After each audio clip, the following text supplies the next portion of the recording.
"This ghetto pass doesn't fly in my cabin," Captain William Reynolds declared, his voice cutting through the hushed atmosphere of first class as he tore Olivia Jackson's boarding pass in half. The sound of tearing paper echoed like a gunshot in the climate-controlled cabin of Horizon Airlines Flight 347. It was a sound of finality, a sound of dismissal, a sound of career-ending decisions being made by someone who had no idea what forces he was setting in motion. For 20-year-old Olivia Jackson, it was the sound of her dignity being ripped in two, right along with her $14,000 first-class ticket. Time seemed to slow as the two halves of the boarding pass fluttered down onto her open aerospace engineering textbook. The cabin fell into a shocked silence. A middle-aged businessman in 2C lowered his Financial Times. The elderly couple across the aisle froze with their champagne flutes halfway to their lips. 3 rows back, a woman in designer sunglasses discreetly raised her phone, its camera lens capturing everything. Olivia felt heat rising to her cheeks, but kept her expression neutral. Her father had taught her that moments like these were tests of character. In that moment, she wasn't a passenger. She was a problem to be removed. The man who tore her ticket, Captain William Reynolds, with his silver-streaked hair, his 31 years of experience, and his eyes full of cold judgment, had no idea he wasn't just grounding a passenger. He was grounding his entire career, his reputation, and his future. Flight attendant Morgan Taylor stood nearby, her professional smile faltering as she witnessed the captain's actions. Her eyes darted between Reynolds and Olivia, conflict evident in her expression, but she remained silent. "I'm sorry, Captain, but there seems to be a misunderstanding," Olivia said, her voice steady despite the humiliation burning in her chest. She reached for the torn pieces of her boarding pass. "This ticket is valid. It was purchased." "Young lady," Reynolds interrupted, his tone dripping with condescension. "I've been flying since before you were born. I know when something doesn't look right." He glanced meaningfully at her simple attire, then at the first-class surroundings. "First class on our flagship London route costs more than most people make in a month. Now, you can either deplane quietly or I'll have security remove you." Olivia looked up at him, taking in the 4 gold stripes on his uniform sleeve, the gleaming wings on his chest, and the name tag that read, Captain Reynolds. The power imbalance was absolute. He had the authority, the support of the crew, and the unspoken backing of a system that saw a young black woman in first class and automatically assumed she didn't belong. She had only her dignity and a secret that would soon detonate this man's career like a bomb. "Security won't be necessary," Olivia said as she gathered her textbook in the torn halves of her ticket. She stood, smoothing her simple cream cashmere sweater. "But before I go, Captain Reynolds, you should know something." She met his gaze directly, her voice quiet but clear enough that nearby passengers could hear. "You have just made the biggest mistake of your career." Reynolds smirked, interpreting her words as the empty threat of an entitled young woman who'd been caught where she didn't belong. "Save the dramatics for TikTok. Sweetheart, Flight 347 is my aircraft, and I decide who flies on it." As Olivia walked toward the exit, escorted by a triumphant Reynolds, she felt the eyes of every first-class passenger on her back. Some looked uncomfortable, shifting in their seats and avoiding eye contact. Others watched with undisguised curiosity, mentally filing away an anecdote for dinner parties. But not a single person in that cabin full of privilege and power spoke up in her defense. The silence of the privileged, witnessing injustice but unwilling to risk their own comfort to intervene, was its own form of violence. Little did they know, they were witnessing the beginning of a story that would soon be playing on news channels worldwide, a story about power, prejudice, and what happens when you humiliate the daughter of the man who signs your paycheck. John F. Kennedy International Airport was a symphony of controlled chaos, a river of humanity flowing through polished corridors. But inside the exclusive Horizon Airlines Celestial Lounge, the world was muted. Here, the frantic energy of the main terminal was replaced by the gentle clink of ceramic on saucer, the hushed murmur of conversations, and the scent of expensive coffee and leather. Olivia had been seated in a plush armchair by the floor-to-ceiling windows, watching the majestic dance of aircraft on the tarmac before boarding. At 20, she possessed a quiet poise that often made people assume she was older. Dressed in her simple but elegant ensemble, dark wash jeans, cream cashmere sweater, and clean white sneakers. She had deliberately blended in, avoiding the ostentatious displays of wealth some of her fellow passengers favored. That quiet moment in the lounge now felt like it belonged to a different lifetime. As she was escorted through the terminal like a criminal, the torn halves of her boarding pass clutched in her hand like evidence of an injustice only she fully understood. Olivia's backstory.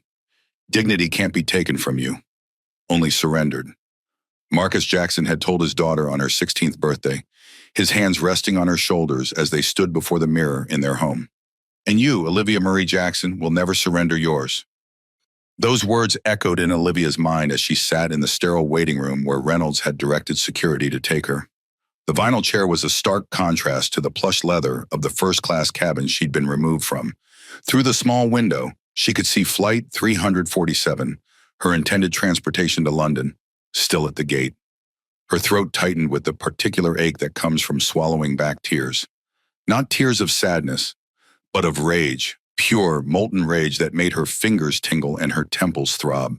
She had been raised never to give strangers the satisfaction of seeing her break, but in private, alone in this sterile room, she allowed herself to feel the full force of her anger. This is not about me, she whispered to herself, a mantra she'd learned from her father. This is about him and his limitations, not mine. Olivia Jackson was not who Captain Reynolds assumed she was. She wasn't a fraud or an imposter.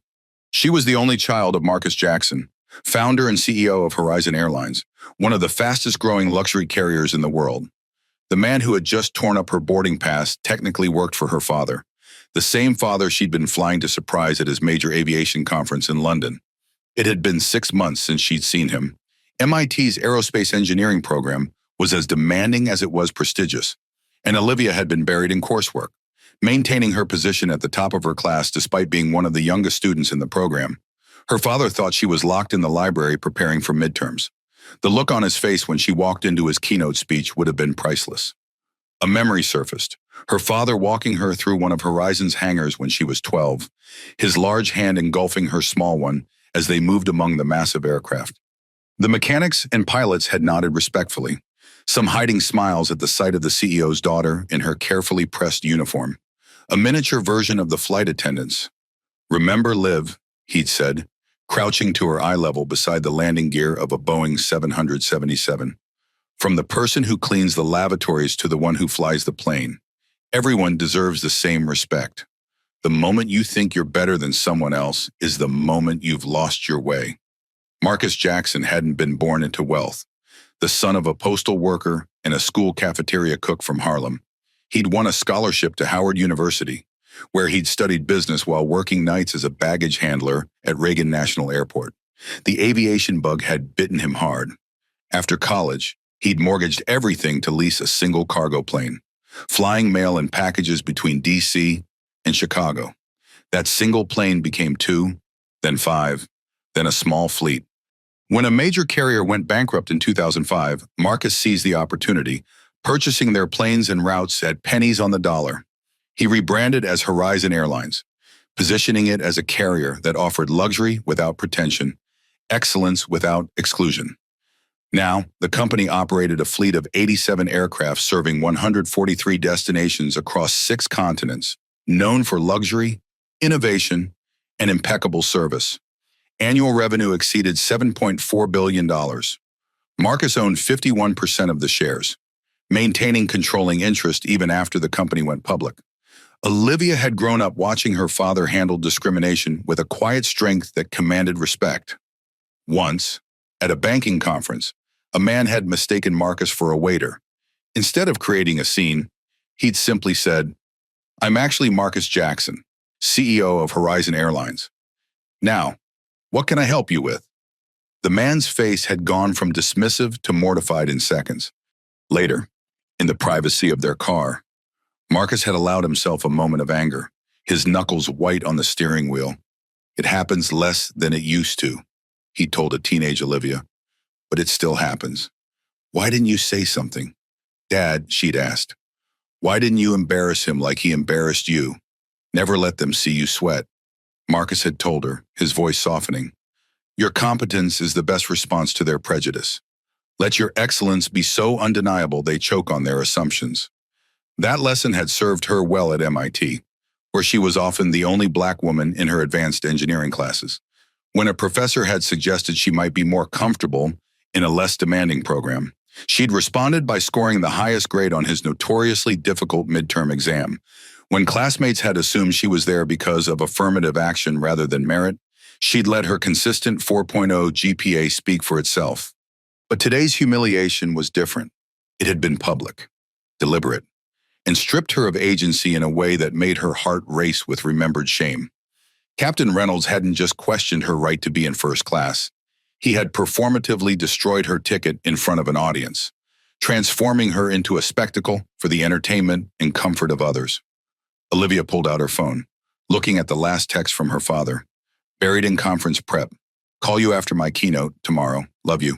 Livy. He had no idea she was supposed to be on a plane to see him. He had no idea his own captain had just humiliated his daughter in front of a cabin full of passengers.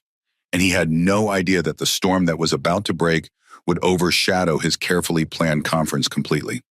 She considered calling him directly but paused, her thumb hovering over his contact. The situation needed handling, but her father was likely in pre-conference meetings. There was someone else who could move mountains within the company with a single email. Someone who had been like a second mother to her and who held almost as much power at Horizon as Marcus himself. Olivia scrolled to a contact labeled Aunt Victoria and pressed call. Victoria Reed, Horizon Airlines Chief Operating Officer and Marcus Jackson's right hand for nearly 2 decades, had earned her reputation as the velvet hammer of the aviation industry. She could deliver devastating news with a smile that never reached her eyes and could dismantle incompetent executives with just a few precisely chosen words. Her office on the 47th floor of Horizon's New York headquarters had a plaque on the desk that read, "Excellence is not negotiable." At 49, Victoria had been there from the beginning, helping Marcus transform his single-plane operation into a global airline. She was the operational genius behind his visionary leadership, and together they formed a partnership that competitors both respected and feared. For Olivia, Aunt Victoria was family in all but blood, the woman who had taught her to stand up straight, speak clearly, and never apologize for taking up space in rooms designed to exclude her. As Olivia waited in the sterile airport holding room, she knew Victoria would be the perfect person to call.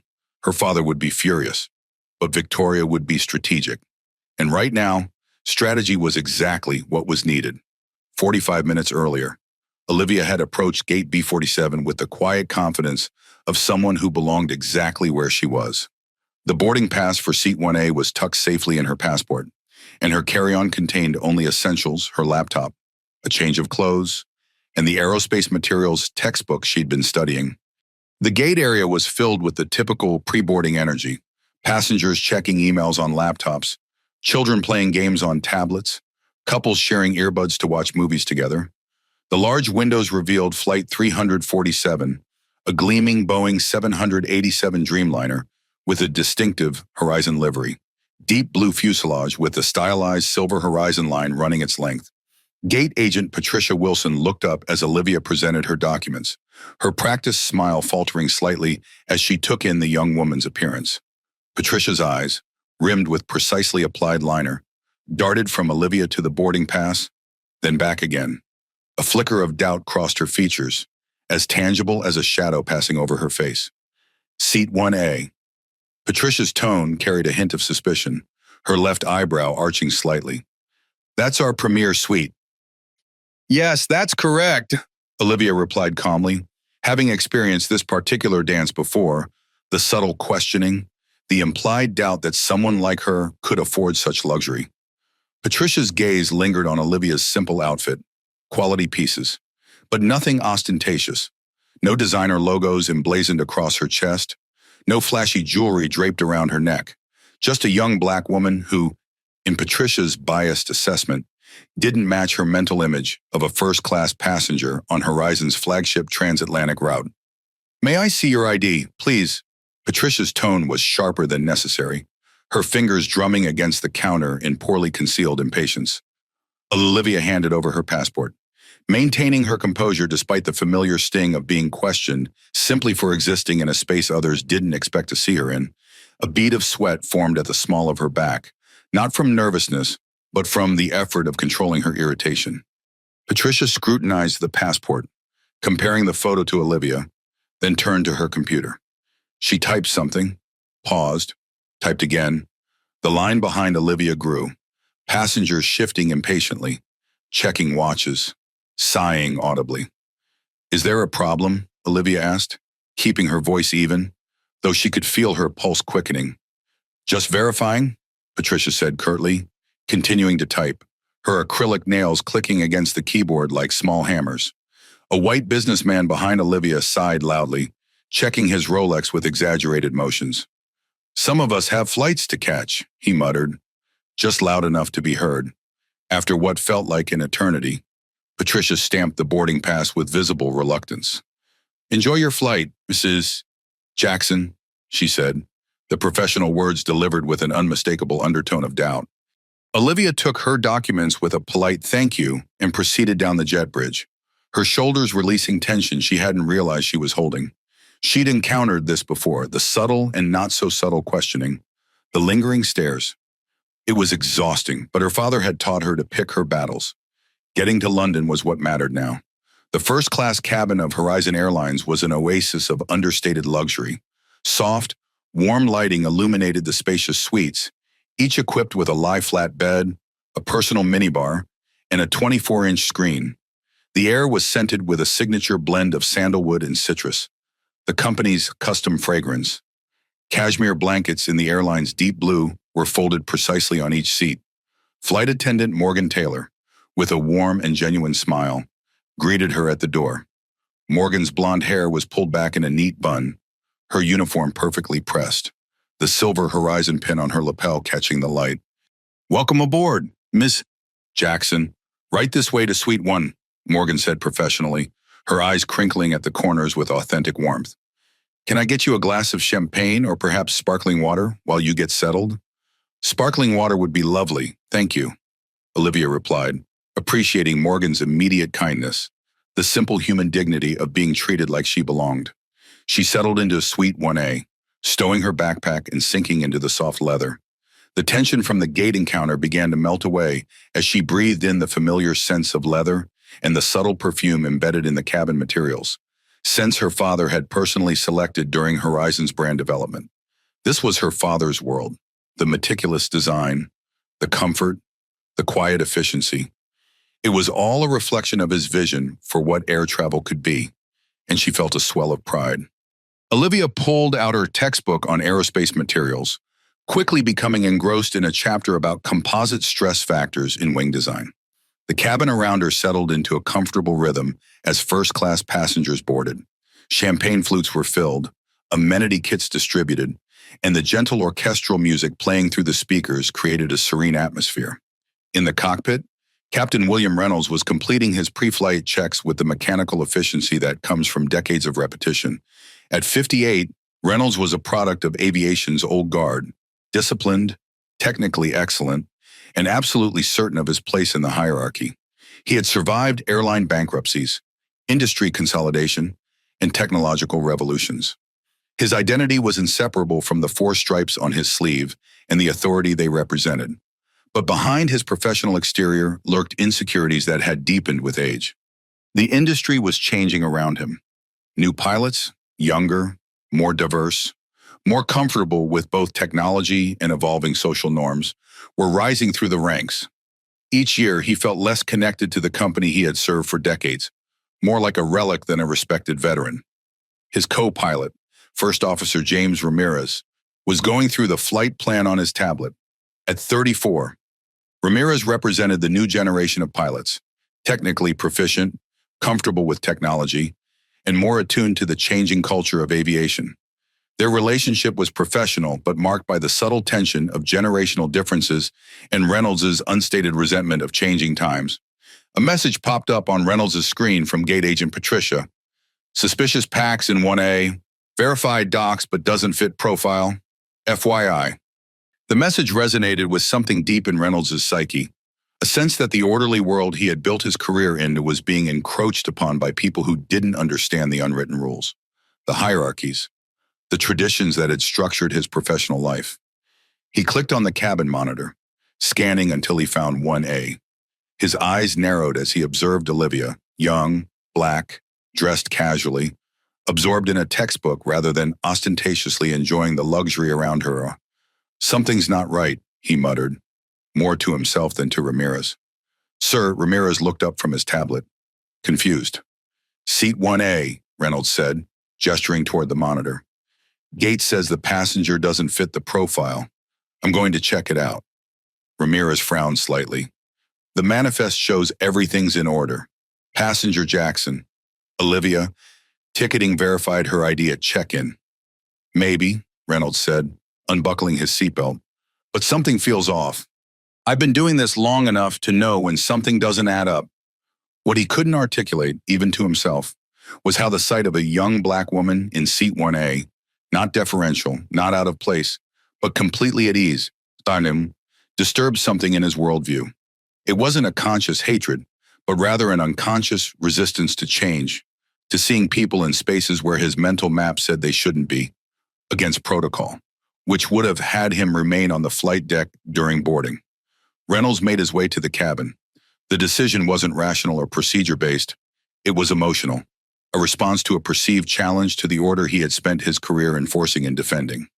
As he approached Olivia's seat, he felt a surge of righteous certainty. This was his aircraft, his domain, and he would determine who belonged in it. "Excuse me," he said, his shadow falling across her textbook page. Olivia looked up, offering a polite smile despite the sudden intrusion. "Good afternoon, Captain." Reynolds didn't return the smile. His pale blue eyes swept over her, her book, and her simple attire with the assessment of someone looking for confirmation of pre-existing suspicions rather than objective information. "I need to see your boarding pass," he said, his voice carrying enough to draw attention from nearby passengers. The confrontation that followed would change not just their lives, but the entire culture of an airline and an industry. Immediate aftermath. The shredded pieces of her ticket lay on her textbook like a declaration of war. The humiliation was absolute, a raw public wound that everyone in the cabin had witnessed. For a moment, the world seemed to slow down, sounds becoming muffled, as if Olivia were underwater. The faces of the other passengers were a blur of shock and discomfort. Morgan stood frozen, her mouth slightly agape, hand half raised as if to intervene, but arrested mid-gesture. Olivia looked down at the torn ticket, then back up at Captain Reynolds. The fire in her eyes was no longer just anxiety. It was a cold, gathering storm of rage and determination, a silent promise that this would not go unchallenged. She didn't raise her voice. She didn't cry. She spoke with a chilling calm that was far more potent than any outburst could have been. "You have just made the biggest mistake of your career." The silence that followed Olivia's statement was deafening, so complete that the soft hum of the aircraft's auxiliary power unit seemed to roar in comparison. Captain Reynolds, however, seemed to interpret her quiet fury as the last gasp of a cornered liar. He scoffed, a short, ugly sound of derision that grated like sandpaper on raw skin. "Is that a threat?" he asked, looming over her seat. "You're in no position to be making threats, young lady. You are being removed from this flight. Now." He gestured impatiently to Morgan. "Get security. Now." Morgan jolted out of her shock, her professional mask cracking to reveal the moral conflict beneath. She looked from the captain's unyielding face to Olivia's dignified one, caught between the rigid chain of command and her own sense of justice. Her chest rose and fell rapidly with shallow breaths, her hands twisting the fabric of her uniform skirt. "Captain, perhaps we could just double-check the passenger manifest or call operations," she suggested, her voice almost a whisper, trying to de-escalate without directly challenging his authority. It would only take a moment to verify. Are you questioning my command, flight attendant?" Reynolds snapped, his voice dangerously low, a vein pulsing at his temple. Morgan flinched visibly, her shoulders hunching forward as if to make herself smaller. "No, Captain," she said, her eyes dropping to the floor, shame coloring her cheeks. She turned to another flight attendant, an older woman named Gabriella, who had been watching from the galley with a pursed-lipped expression of approval. "Gabriella, please call for the ground supervisor and airport security." Gabriella nodded briskly and disappeared toward the cockpit phone, her sensible shoes squeaking faintly on the carpeted aisle. Olivia slowly, deliberately picked up the two halves of her boarding pass from her lap. She didn't look at them. She looked at the other passengers, scanning their faces one by one, committing them to memory. The businessman in 2B now looked profoundly uncomfortable, avoiding her gaze by burying his face in his newspaper. The couple across the aisle exchanged a worried glance but remained silent. A woman in a cashmere twin set clutched her pearls, literally clutched them, as if Olivia's presence threatened to snatch them from her neck. Not one was going to intervene. She was on her own, surrounded by people of influence and privilege who wouldn't risk even the mildest social discomfort to stand against an obvious injustice. She took a deep breath, channeling her father's lessons on grace under pressure, causing a scene. Dreaming about injustice would only make her look hysterical. It would give Reynolds the satisfaction of having been right about her. Her power, she knew, was in her composure, in the quiet dignity that no one, not even a bigoted captain with 3 decades of authority, could take from her. She unbuckled her seatbelt with a soft click and stood up gracefully, gathering her backpack and textbook. She looked directly at Captain Reynolds, her gaze level and unwavering. "I will leave," she said, her voice clear and carrying through the cabin, each word precisely enunciated. "I will not cause a scene for the other passengers, but I want everyone here to witness this. I want everyone to remember what you have done. Captain Reynolds." She then turned her gaze to Morgan, who looked utterly miserable, her eyes brimming with unshed tears of shame and frustration. "Thank you for your kindness, Morgan," Olivia said softly, the gentle words a sharp contrast to the tension surrounding them. 2 uniformed security officers and a flustered-looking ground supervisor arrived at the aircraft door, their presence signaling the final act of this public humiliation. Olivia walked calmly up the aisle, her back straight, shoulders squared, head held high. She ignored the stares and whispers that followed her, the soft murmurs of speculation and judgment. She didn't look back. As she stepped out of the aircraft and into the jet bridge, she could feel the captain's smug, triumphant gaze on her back like a physical weight. He had won. He had removed the person who didn't belong and restored his sense of order. Once in the terminal, the ground supervisor, a man named Michael Dawson, tried to be professional despite his obvious discomfort. Sweat beaded on his forehead despite the terminal's air conditioning, and his eyes darted between Olivia and the security officers. "Ma'am, if you'll come with me, we can try to sort this out at the customer service desk," he said, his Adam's apple bobbing as he swallowed nervously. "There is nothing to sort out with customer service," Olivia said, her voice betraying no emotion despite the storm raging inside her. The captain made his decision very clear. He cited a potential security concern with the ticket. Dawson began looking at his tablet, fingers tapping anxiously on the screen. "Let me just check your reservation, miss. The only concern the captain had was with the color of my skin," Olivia stated, not as an accusation but as a simple fact, delivered with the same tone one might use to comment on the weather. Dawson faltered, his mouth opening and closing like a fish out of water, clearly unsure how to respond to such directness. That's not... Where would you like me to wait while you figure out what to do with me?" Olivia asked, taking pity on his obvious discomfort. Dawson seemed grateful for the practical question. "If you'll come with me, there's a private waiting area for passengers with issues." He escorted her back through the terminal, past curious onlookers and busy travelers, to a small, private waiting room reserved for passengers with problems. It was a sterile, windowless space with a few uncomfortable chairs, a water cooler, and outdated magazines. The fluorescent lighting buzzed overhead, casting harsh shadows that emphasized the room's institutional feel. "If you'll wait here, I'll see what I can do," Dawson said before quickly exiting and closing the door, clearly wanting to be as far from the situation as possible. Left alone in the quiet, sterile room, Olivia finally allowed herself a moment to process what had happened. She didn't break down. That wasn't her way, but a single hot tear of pure rage and humiliation traced a path down her cheek, leaving a burning trail like acid on her skin. She wiped it away angrily with the back of her hand. Her heart hammered against her ribs, each beat seeming to whisper, "This isn't fair. This isn't right. This isn't over." In the privacy of this moment, she let herself feel everything she'd suppressed in the cabin, the indignity, the powerlessness. the particular sting of being judged based on appearance rather than character or merit. She visualized the scene from an outsider's perspective, a young black woman being publicly humiliated by a white authority figure. Her valid ticket literally torn apart, her rights dismissed, her humanity reduced. "Breathe," she whispered to herself, using the techniques her father had taught her for handling moments of acute stress. Just breathe. After several deep breaths, her mind cleared enough to strategize. Reynolds had not just insulted her, he had insulted her father and everything he had built. Horizon Airlines was a company known for its inclusivity, with extensive diversity training programs that Marcus Jackson had personally championed. Captain Reynolds wasn't just a rogue employee, he was a cancer within the organization her father had built, a malignancy that needed to be excised. She pulled out her phone, the screen illuminating her face in the dim room. Her first instinct was to call her father, to hear his supportive, booming voice telling her everything would be all right.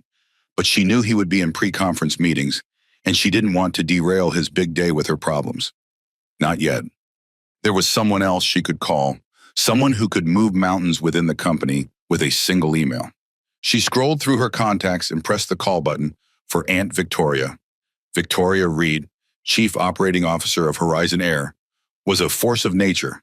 If Marcus was the visionary, Victoria was the implementer, a brilliant and notoriously tough executive who ran the airline's global operations with military precision. She picked up on the second ring. "Olivia, darling, aren't you supposed to be in the air by now?" Victoria's warm, rich voice came through the phone, a balm to Olivia's wounded spirit. Olivia took a steadying breath, gathering her thoughts. "Hi, Aunt Victoria. Actually, no. I'm in a holding room at JFK. Your Captain Reynolds just tore up my first-class ticket and had me removed from the flight." There was a moment of pure, disbelieving silence on the other end of the line. A vacuum of sound so complete that Olivia could almost hear Victoria's brain processing this information. Then Victoria's voice returned, and all the warmth was gone, replaced by the lethal calm of a gathering hurricane. "Say that again, slowly."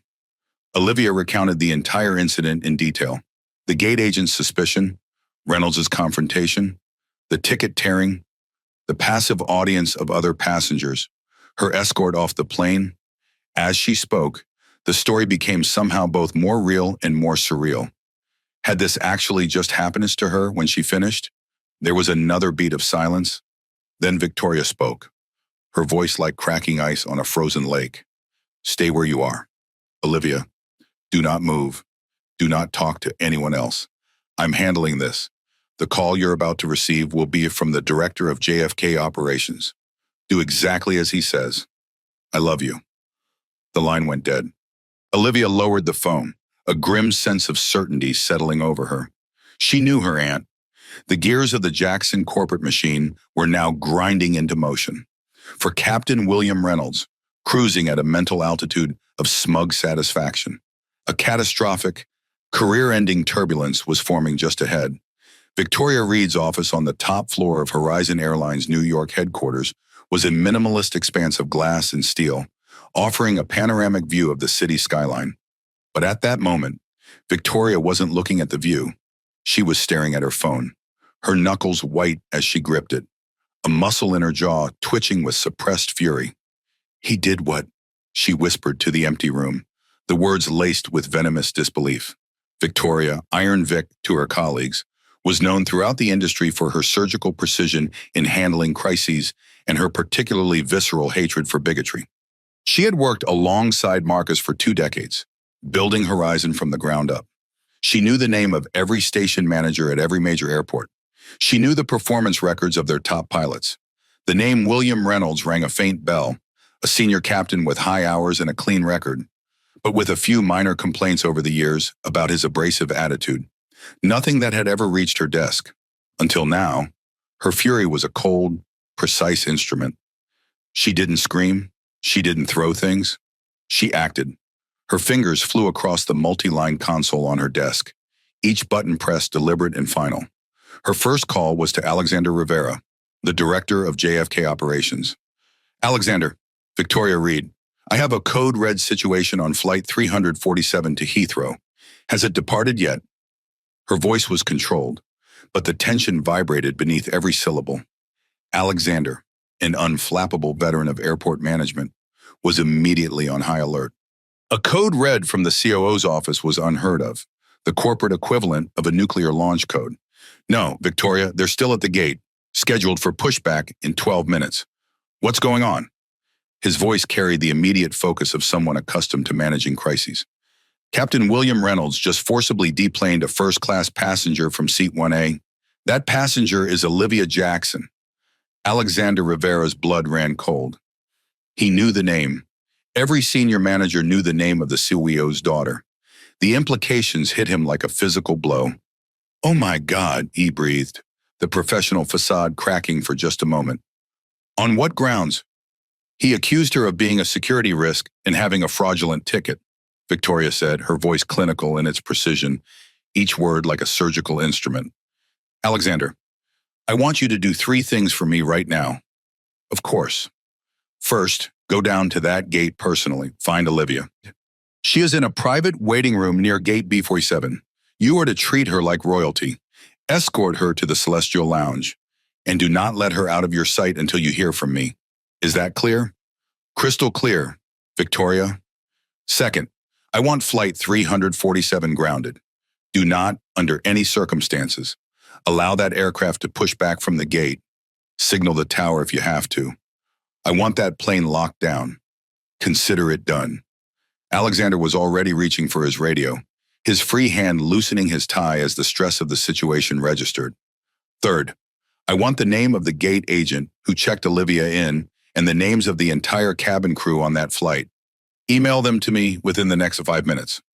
"Right away, Victoria." She hung up without saying goodbye, already moving to her next call. Her next call was to Marcus. He was in London, likely in pre-conference meetings, but this couldn't wait.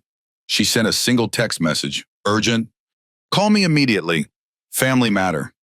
Seconds later, her phone rang, the specialized ringtone she'd assigned to Marcus piercing the silence of her office.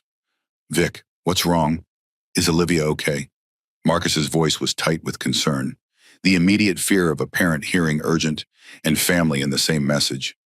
"Physically, yes," Victoria said grimly, pacing the length of her office. "But I'm about to ruin your day." She quickly relayed the story Olivia had told her, each detail landing like a blow. She heard a long, heavy sigh on the other end of the line, the sound of a patient man reaching his absolute limit. "Where is Olivia now?" Marcus asked, his voice deceptively calm.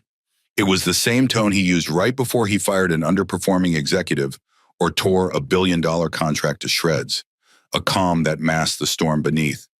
"She's safe. Alexander Rivera is with her at JFK. The plane is grounded." "Good," Marcus said. "I want that pilot off my aircraft. I want his co-pilot interviewed.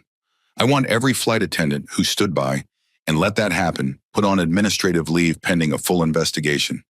I want the gate agent fired, and I want a public statement drafted. No hedging, no corporate speak. We will state exactly what happened. A valued passenger, who happens to be my daughter, was subjected to a disgusting act of racial profiling by one of our senior captains. We will apologize to her and to the public, and we will make it clear that this behavior has no home at Horizon Airlines." "Already in motion, Marcus," Victoria assured him, her fingers dancing across her keyboard as she spoke, firing off emails that would send shockwaves through the company's command structure. "I'll handle the operational fallout. You handle the conference." "The conference can wait," he said, his voice hard as granite. "Get me a video link to Reynolds' termination hearing. I want to see the look on his face when he realizes whose ticket he tore up." "I'll arrange it," Victoria promised, a grim satisfaction in her tone. After hanging up with Marcus, Victoria continued her rapid-fire coordination. A replacement crew was to be scrambled for Flight 347.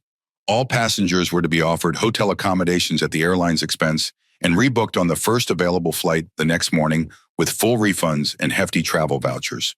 An internal investigation was launched, headed by the company's formidable head of human resources, Sandra Alvarez, a woman known for her meticulous documentation and zero tolerance for discrimination. Her final action was a message sent via the Aircraft Communications Addressing and Reporting System, ACARS, a text-based system that allows ground operations to communicate directly with the flight deck. It was a cold, cryptic message addressed directly to Captain William Reynolds and First Officer James Ramirez. FL 347 Philip Dick. This is Vreed KOO. Do not push back. Cecil D. Pair tweet. Your preparations. Await direct comms on sat phone. Confirm receipt. On the flight deck of Flight 347, this message would appear on a small screen with a jarring chime, a digital harbinger of the doom that was about to descend. The hurricane named Victoria Reed was making landfall. The revelation. Inside the cockpit of the Boeing 787, Captain William Reynolds was radiating an aura of smug satisfaction. He'd just finished his pre-flight checks and was leaning back in his seat, sipping a cup of black coffee from a stainless steel mug bearing the Horizon logo. In his mind, he had just performed a necessary service, protecting the integrity of the first-class cabin, maintaining standards that he believed were being eroded by political correctness and misguided inclusion policies. His entire professional identity was built around his role as gatekeeper and authority figure. The confrontation with Olivia had reinforced that self-image, allowing him to perform power in a way that validated his sense of importance. First Officer James Ramirez sat beside him, outwardly professional but inwardly seething. He had watched the entire confrontation in the cabin via the cockpit security monitor, his stomach churning with each condescending word Reynolds had uttered. James knew it was wrong, deeply wrong, but the rigid hierarchy of the flight deck was a powerful silencer. Challenging a senior captain, especially one with Reynolds' reputation, was a career-limiting move. Still, the image of the young woman's composed face as her ticket was torn in two was seared into his mind. It made him think of his younger sister, who had experienced similar moments of casual racism throughout her education and career. It made him think of his own daughter, only 6 years old, and the world she would grow up to navigate. What kind of example was he setting by remaining silent? Well, that's sorted, Reynolds said, breaking the silence, his voice carrying the satisfaction of a problem neatly dispatched. Can't be too careful these days. The audacity of some people. James swallowed, choosing his words carefully. Are you sure that was the right call, Captain? She had a valid passport, and her name was on the manifest. We could have verified it in seconds. Reynolds shot him a condescending look, the kind reserved for children and subordinates who questioned obvious truths. Experience, James, he said, tapping his temple with his index finger. That's what you learn after 31 years in the air. You develop a gut feeling for things. Something was off about her. I trust my gut. Corporate will thank me for preventing a potential security issue. Before James could respond, a sharp electronic chime filled the cockpit, cutting through the tension like a knife. A message had appeared on the A-car's screen, the text glowing ominously against the dark background. James leaned forward to read it, his eyes widening as he scanned the text. Captain, he said, his voice tight. You need to see this. Reynolds leaned over, a flicker of annoyance crossing his face at the interruption. He read the message from Vreed COO, his bushy eyebrows drawing together in confusion. His smugness evaporated like morning dew under a harsh sun, replaced by a wave of confusion and irritation.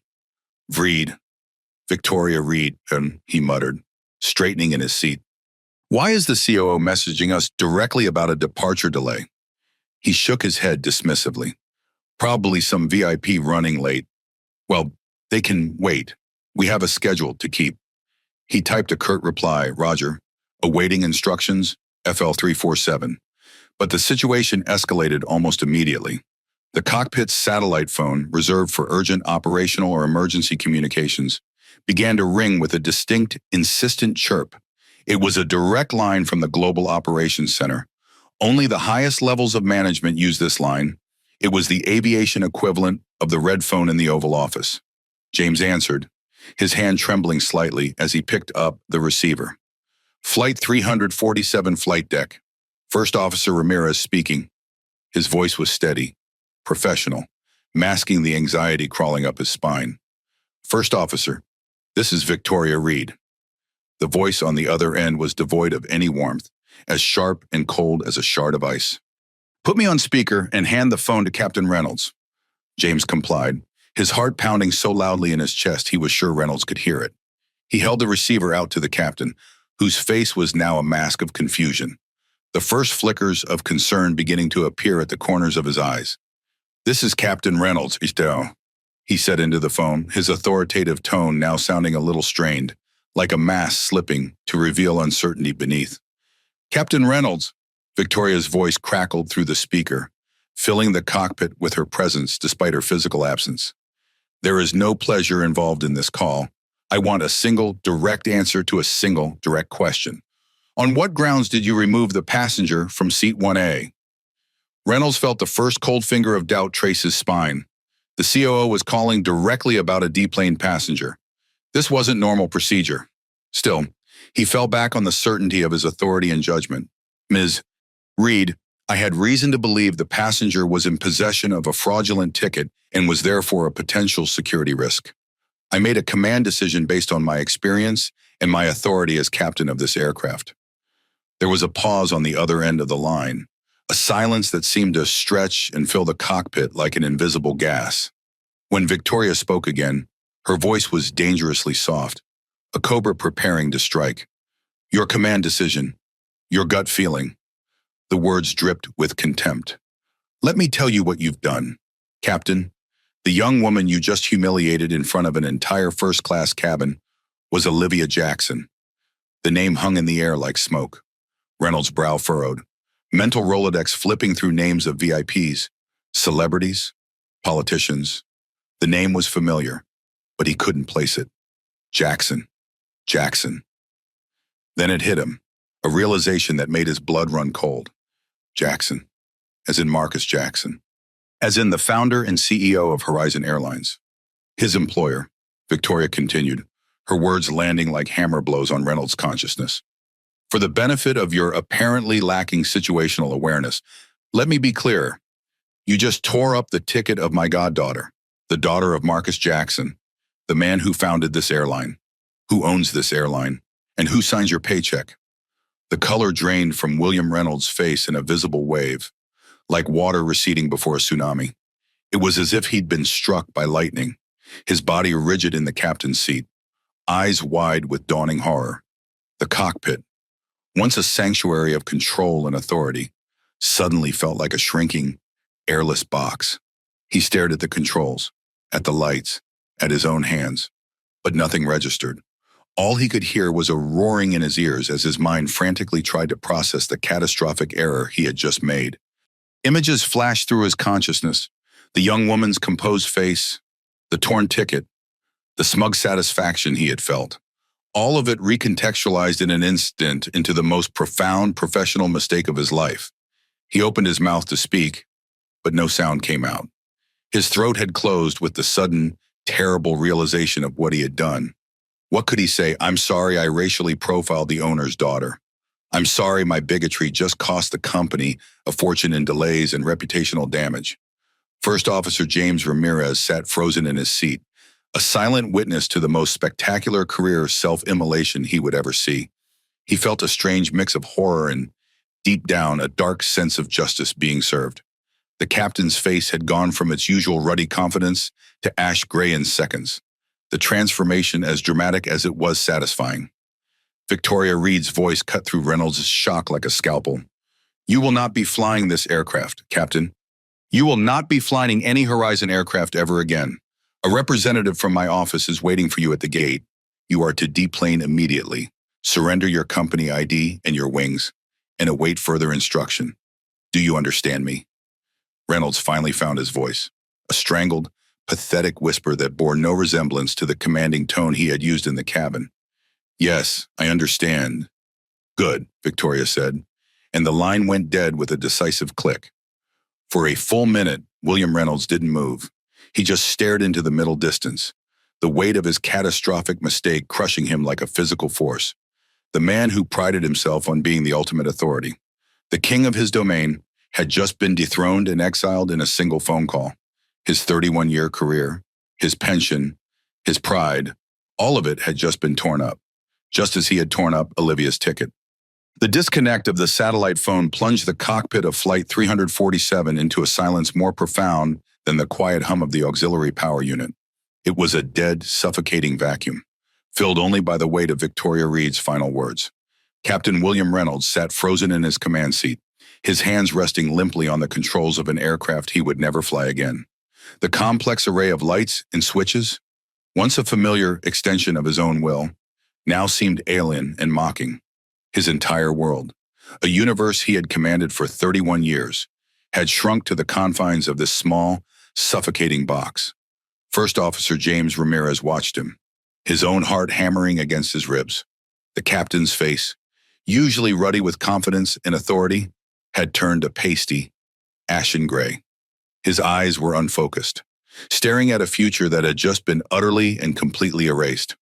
For a moment, James felt a flicker of pity for the broken man beside him, but it was quickly extinguished by the memory of Olivia Jackson's face, the quiet dignity she had maintained while this same man had humiliated her in front of a cabin full of passengers. James knew the chain of command was shattered.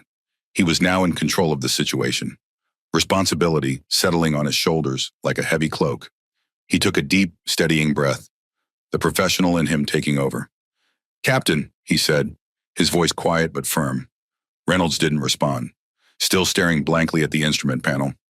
"William," James tried again, using his first name for the first time in their working relationship. "We need to make an announcement. We have 244 people behind us who need to know what's happening." Reynolds finally blinked, a slow, painful movement, like someone waking from a nightmare only to find reality worse. "Announce what?" he whispered, his voice a hoarse rasp that barely carried over the ambient noise of the cockpit. "That the captain is a fool, that he just ended his career over a piece of paper. The official reason is an unforeseen crew issue," James stated, quoting the corporate playbook for just such a disaster. He had never imagined he'd be using it in precisely these circumstances. He reached for the PA microphone, the responsibility settling on his shoulders like a lead weight. He pressed the button, feeling the subtle resistance before it clicked into position. "Ladies and gentlemen, this is the first officer speaking," his voice steady, betraying none of the seismic drama that had just unfolded. "I regret to inform you that due to an unforeseen crew issue, this flight has been canceled. We sincerely apologize for the inconvenience. Ground staff will be at the gate to assist you with rebooking and hotel accommodations. Please remain seated until the seatbelt sign is turned off and the cabin door is opened." A collective groan of frustration rippled through the aircraft, audible even through the reinforced cockpit door. Every person on that plane had their plans, their meetings, their family reunions upended, all because of the prejudice of one man. Reynolds finally moved, pushing himself out of his seat with the stiff, weary movements of an old man. His fingers, which had confidently manipulated the complex controls of commercial aircraft for 3 decades, now fumbled with the simple task of unbuckling his seatbelt. He unbuttoned his captain's jacket, the crisp navy wool suddenly feeling like a shroud. He draped it over his chair, a final, silent farewell to the only identity he'd ever known. He opened the cockpit door and stepped into the galley, his eyes downcast, shoulders slumped. The flight attendants, Morgan and Gabriella, snapped to attention. Gabriella, who had been a silent, approving party to his actions, looked at him with wide, terrified eyes. The blood had drained from her face as she instantly connected the flight cancellation to the incident with the young woman in 1A. She saw her own career flashing before her eyes, and she took an involuntary step backward, as if his disgrace were contagious. Morgan's expression was more complex. There was no triumph, only a profound sadness and a grim sense of justice. Her eyes met Reynolds's for a fleeting second, and in them, he saw not condemnation, but the simple, unvarnished truth of his failure. Then came the walk. It was a short distance in feet, but an eternity in shame. He entered the hushed, luxurious world of the first-class cabin, a world he had always seen as his kingdom. Now it was his pillory. Every head turned. The whispers started, low and sharp, like the buzz of angry insects. The businessman in 2B, who had previously hidden behind his newspaper, now watched him pass with a look of cold, detached curiosity, the look of a man witnessing a predictable market crash. The couple across the aisle murmured to each other, their disapproval now open and undisguised. His gaze was drawn, as if by a magnetic force, to seat 1A. It was pristine, perfect, and devastatingly empty. The plush blanket was still folded in a neat square. The complimentary bottle of water was untouched, its cap sealed. The high-resolution screen was dark. It was a space waiting for a passenger who deserved to be there, a passenger he had cast out. In that empty seat, he saw the full, haunting scope of his mistake. He hadn't just removed a person, he had created a vacuum that had swallowed his entire life. He reached the aircraft door. Standing on the jet bridge, silhouetted by the bright terminal lights, were two airport security officers and a man in a perfectly tailored suit whose face was set in a mask of grim professionalism. It was Alexander Rivera, the director of JFK operations. "Captain Reynolds," Rivera said, his voice devoid of any emotion. He didn't offer his hand. "I am Alexander Rivera, by order of the Chief Operating Officer. I am to inform you that you are suspended effective immediately pending a full investigation. I need you to surrender your airline identification and your security credentials."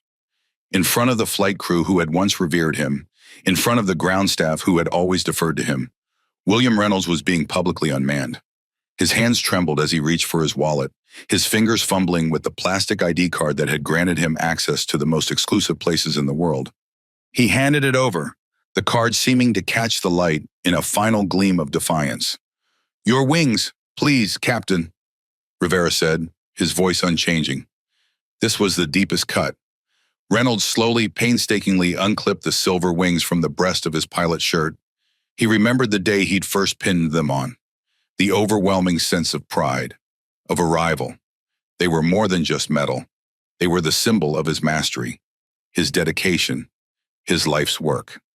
Now they felt as heavy as lead, a monument to his failure. He placed them in Rivera's outstretched palm, the metal warm from being so close to his heart. His walk of shame continued into the terminal. The gate area was a scene of controlled chaos. Passengers from his flight were crowded around the desk, their faces a mixture of anger and exhaustion. A mother was trying to console a crying child. A businessman was yelling into his phone about a missed merger meeting in London. And it was all his fault. They saw him flanked by security, and the pointing began. The whispers grew louder, more venomous. "That's the pilot. He's the reason we're stuck here. I heard he was drunk. No, my wife saw it. He screamed at some young girl and threw her off the plane. He was escorted down a service corridor to the same sterile, windowless room where Olivia had waited. The irony was a bitter acid in his throat. He sank into a chair, the door clicking shut behind him, leaving him alone in the crushing silence with the ruins of his life. Meanwhile, in the serene oasis of the Horizon Airlines Celestial Lounge, Olivia was in a state of surreal disbelief. Alexander Rivera had personally escorted her there, his apologies so profuse they became a mantra. "Ms. Jackson, I cannot express how deeply sorry Horizon Airlines is for this inexcusable incident. Miss Jackson, I assure you the employee responsible will face the most serious consequences. Miss Jackson, please accept my personal apology along with the company's." The lounge staff treated her with a level of hushed reverence usually reserved for royalty. The lounge manager, a woman named Sophia, personally brought her a cup of herbal tea. "It helps with shock," she said softly, her eyes kind. Olivia was given a private suite within the lounge, a space usually reserved for visiting dignitaries or celebrities who needed absolute privacy. The room featured buttery leather seating, its own dedicated attendant, and a view of the tarmac that put the main lounge to shame. A moment later, Rivera reappeared, looking even more stressed than before. His tie was slightly askew, and a thin sheen of sweat glistened on his forehead. "Ms. Jackson," he began, his voice low, reverent. "I have just spoken with Ms. Victoria Reed. She is deeply, profoundly sorry for the unacceptable experience you have had." He swallowed hard, his Adam's apple bobbing visibly. "To that end, she has arranged for the Horizon Air Executive Gulfstream G650 to fly you to London. It is being fueled and catered as we speak. There will be no further delays. We can have you on your way whenever you are ready." Olivia stared at him. The corporate jet, the ultimate symbol of power and privilege within the company. An hour ago, she had been deemed unworthy of a commercial seat she had paid for. Now she was being offered a private plane. The whiplash was dizzying. It wasn't a gesture of kindness. It was a statement of power. It was the Jackson family reasserting control, demonstrating in the most dramatic way possible who belonged and who did not. She felt a flicker of sadness for the man whose life was currently imploding. But it was fleeting. He had made his choice. Now she would make hers. Thank you, Mr. Rivera, Olivia said, her voice steady and clear. I accept. I'll be ready in 10 minutes. Victoria Reed's corner office on the 47th floor of Horizon's New York headquarters had transformed into a war room. Her assistant, Diane, had cleared her calendar for the day, canceling meetings with shareholders and advertising executives alike with a terse explanation, urgent operational matter. Flat-screen monitors covered one wall, displaying real-time updates from major news outlets, social media platforms, and the company's internal communication channels. The incident was spreading faster than anyone had anticipated. Victoria stood before the wall of screens, arms crossed, expression grim. She wasn't just angry, she was calculating, strategizing, planning 3 moves ahead like the corporate chess master she was. This wasn't just a PR disaster. This was personal. This was Olivia. Her phone buzzed with an incoming call from Marcus. It's already breaking, he said without preamble, his voice tight with controlled fury. Sky News just ran a segment, Airline CEO's daughter allegedly profiled and removed from flight. Twitter's exploding. Someone in first class recorded the whole thing. Victoria glanced at one of the monitors displaying trending topics. Hashtag Horizon Shame was climbing rapidly, alongside hashtag First Class, while Black and hashtag Captain Karma.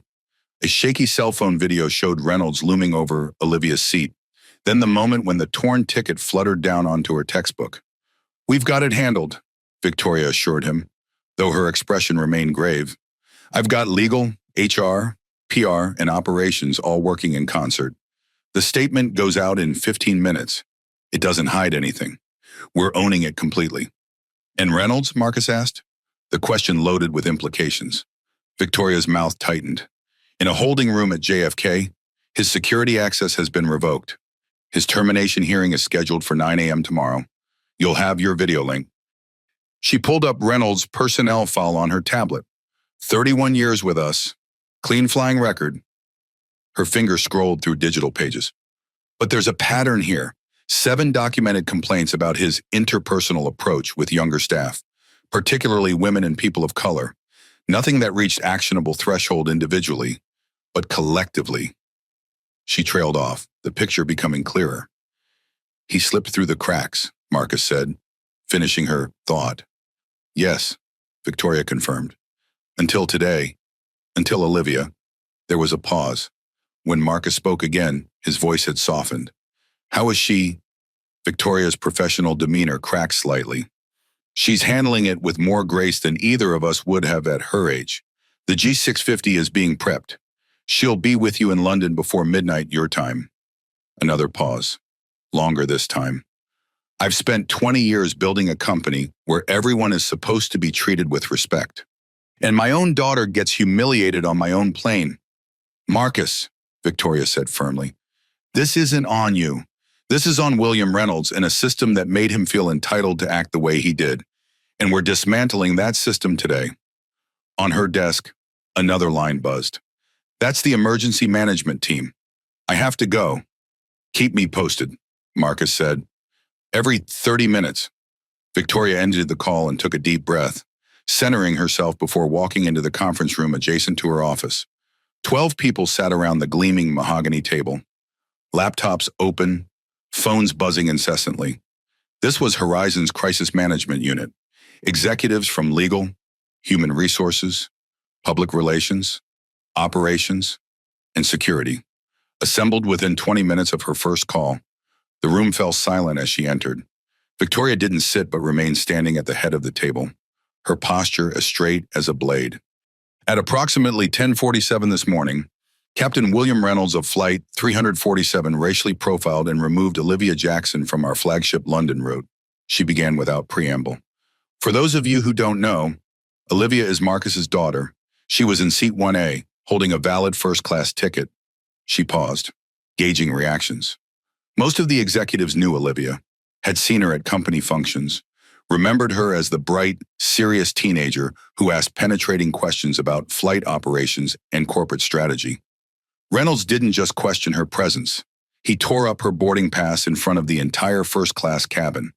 The incident was recorded by multiple passengers. Those videos are now circulating online. She gestured to one of the screens, where the view count on a Twitter video was climbing past 200,000. Our stock price is already down 37% since the story broke. That's approximately $104 million in market value. The chief financial officer, David Goldstein, winced visibly. His fingers flew across his tablet, likely running damage control scenarios. This isn't just a PR problem, Victoria continued, her voice hardening.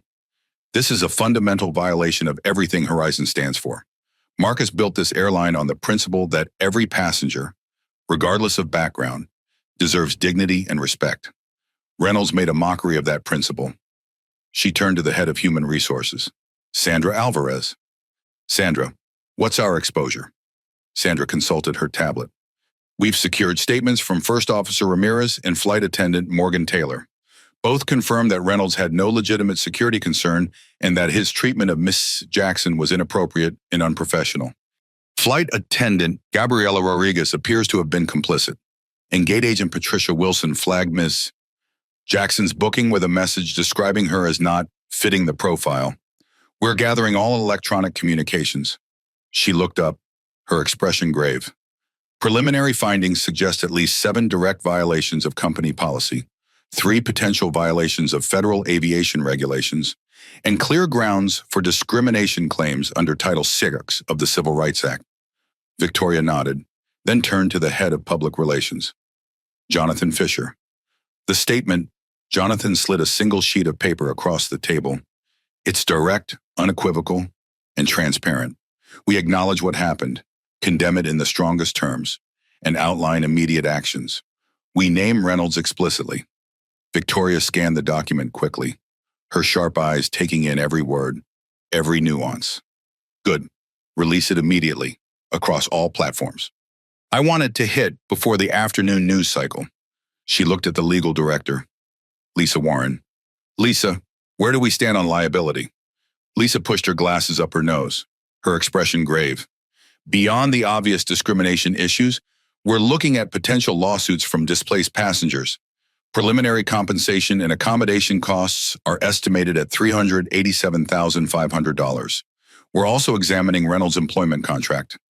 Given the nature of his actions and the clear violations of company policy, we believe we have grounds to terminate without the full severance package. Though his basic pension is protected by federal law, Victoria nodded. Let's move on to the operational impact. Thomas Rodriguez, VP of Operations, cleared his throat. We've rebooked all 244 passengers from Flight 347. Most will fly tomorrow morning on a replacement aircraft. We've secured hotel rooms for everyone. The G650 is being prepared for Mrs. Jackson, with an estimated departure time of 3:15 p.m., arriving at London Heathrow at approximately 10:30 p.m. local time. We've taken a reputational hit, but our global operations remain stable. Good, Victoria said. Now I want to discuss what happens next. She walked to the whiteboard and wrote in bold letters, transformative response. This incident has exposed a fundamental flaw in our system. One captain felt empowered to humiliate a passenger based solely on his prejudice. That means other employees might feel similarly empowered. We need to address this systemically, not just punish one bad actor. For the next hour, the team worked through a comprehensive plan, not just for crisis management, but for transformative change within the company. By the time Victoria adjourned the meeting, they had outlined what would become known as the Dignity Initiative, a company-wide overhaul of training, protocols, and accountability structures. Meanwhile, across social media platforms, the story was spreading like wildfire. The hashtags Horizon Shame, hashtag First Class While Black, and hashtag Captain Karma were trending nationally. Videos from passengers' phones showed fragments of the confrontation, Reynolds towering over Olivia's seat, the torn ticket falling onto her textbook, her dignified exit from the aircraft. One video, posted by a passenger named Sarah Carter, had already garnered over 500,000 views. Her caption read, "Just witnessed the most disgusting display of racism I've ever seen. Horizon Air captain tore up a black woman's first-class ticket claiming it was fake. Shame on you, Horizon." Hashtag First Class While Black.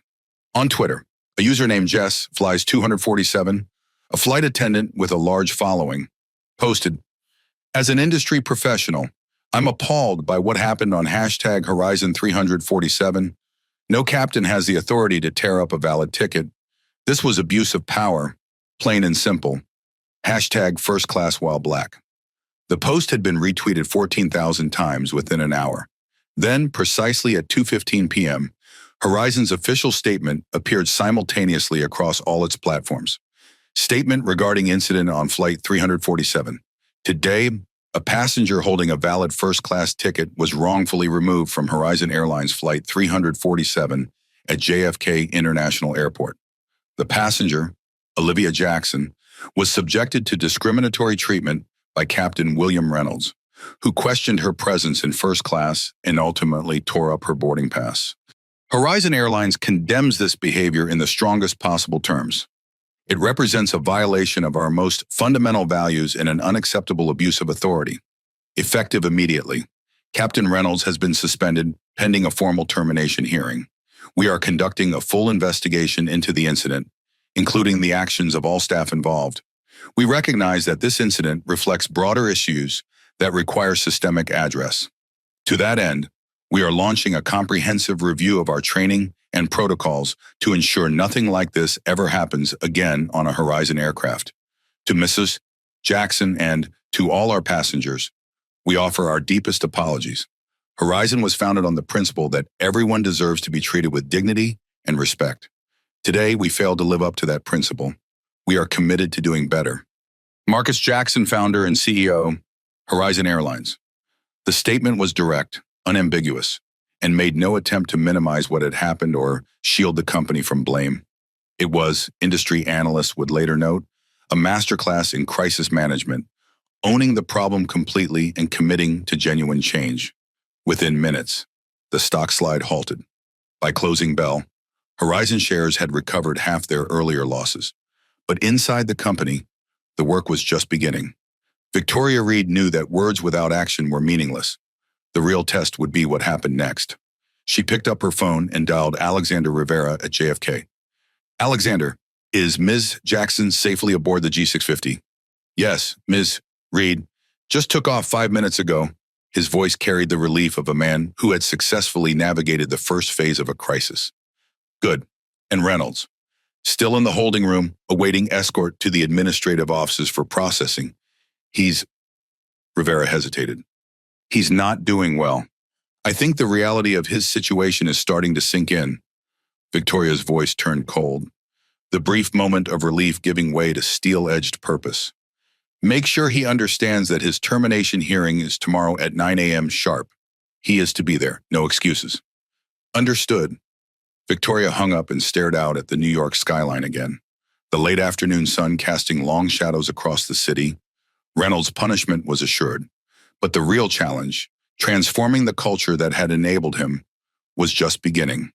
In the Horizon Airlines Executive Gulfstream G650, cruising at 45,000 feet somewhere over the Atlantic, Olivia Jackson sat in a butter-soft leather seat, watching the ocean pass beneath her. The cabin was silent except for the gentle hum of the engines. No other passengers, just a two-person flight crew who had been briefed on the situation and were giving her space. She scrolled through the news coverage on her tablet, seeing her own story unfold from multiple perspectives. The videos from the cabin had gone viral. Her composed exit from the aircraft contrasted with Reynolds' later walk of shame. Commentators were already discussing the broader implications for the industry. "The persistent problem of racial retry PD," the corporate response continued. She scrolled through the news coverage on her tablet, seeing her own story unfold from multiple perspectives. The videos from the cabin had gone viral. Her composed exit from the aircraft contrasted with Reynolds' later walk of shame. Commentators were already discussing the broader implications for the industry. The persistent problem of racial profiling in travel. Her phone buzzed with a text from her father. "Just landed in London. I'll be waiting when you arrive. I love you, and I'm so proud of how you handled this, Dad." She smiled slightly, the first genuine smile since the incident. Then she turned her attention back to the cloud-dotted horizon, where London and whatever came next awaited. The boardroom on the executive floor of Horizon Airlines JFK Operations Center was a place of sterile, intimidating silence. The vast mahogany table, polished to a mirror shine, reflected the strained, haggard face of William Reynolds. He sat alone on one side, a solitary figure in a uniform that now felt like a costume. The 4 golden stripes on his cuffs, once a source of immense pride, seemed to mock him, representing a rank and authority he no longer possessed. He hadn't slept. The night had been a long, torturous replay of his own arrogance, a slow-motion dissection of the moment his life had irrevocably fractured. His wife had alternated between tears and stony silence when he'd told her what happened. Her own job as a school teacher, suddenly their only secure income. Their mortgage, their son's college tuition, their retirement plans, all now cast into uncertainty by his actions. He still clung to a sliver of delusional hope. Perhaps he could frame this as a procedural issue, a misunderstanding, a captain's prerogative that was being unfairly scrutinized. Perhaps his long service to the company would count for something. Perhaps. The door opened with a soft click that nevertheless seemed to reverberate through the room like thunder. His fragile hopes crumbled like ash. Across the table sat a formidable tribunal. Victoria Reed was there in person, her posture rigid, her expression as unreadable and unforgiving as a granite cliff face. Beside her were the company's chief legal counsel, Lisa Warren, a sharp-eyed woman known for her surgical dismantling of employee misconduct cases, and Sandra Alvarez, the global head of human resources. First Officer James Ramirez sat at the far end of the table, his face pale but his gaze steady. He had made his choice to testify truthfully, choosing integrity over the unwritten code of the cockpit. Reynolds noticed dark circles under his eyes. Clearly, James had slept no better than he had, though for different reasons. The final and most imposing presence was that of Marcus Jackson. His face filled a large, high-definition screen on the wall, broadcast live from his office in London. The resolution was so clear that Reynolds could see the deep disappointment etched around his eyes, the slight tension in his jaw.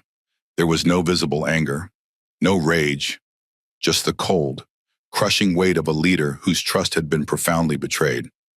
Marcus began, his voice calm, measured, and utterly devastating.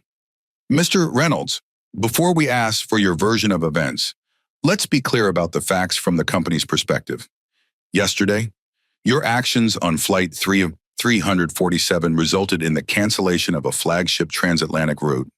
This directly led to the displacement of 244 passengers, requiring us to provide hotel accommodations, meals, and rebooking services at a preliminary cost exceeding $387,500.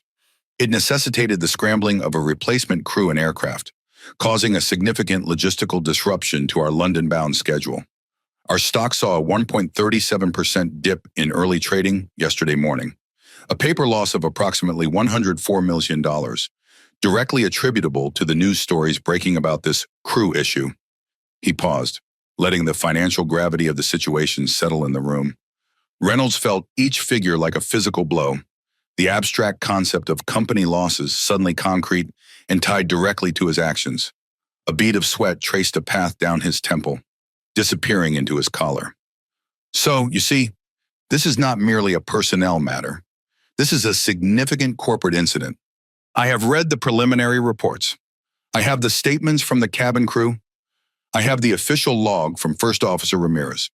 Now, Mr. Reynolds, in your own words, please explain to me why your gut feeling was worth $104 million and the reputation of this airline. Reynolds' throat was sandpaper dry. He reached for the water glass before him, his hand trembling visibly as he raised it to his lips. He took a sip, buying precious seconds to collect his thoughts. He cleared it, trying to project a confidence he did not feel. Mr. Jackson, Ms. Reed, he began, his voice hoarser than he'd expected, betraying his sleepless night. With all due respect, my actions were based on 31 years of experience. The passenger did not fit the typical profile for our first-class cabin. She seemed out of place. For the safety and security of the flight, I made a command decision to investigate.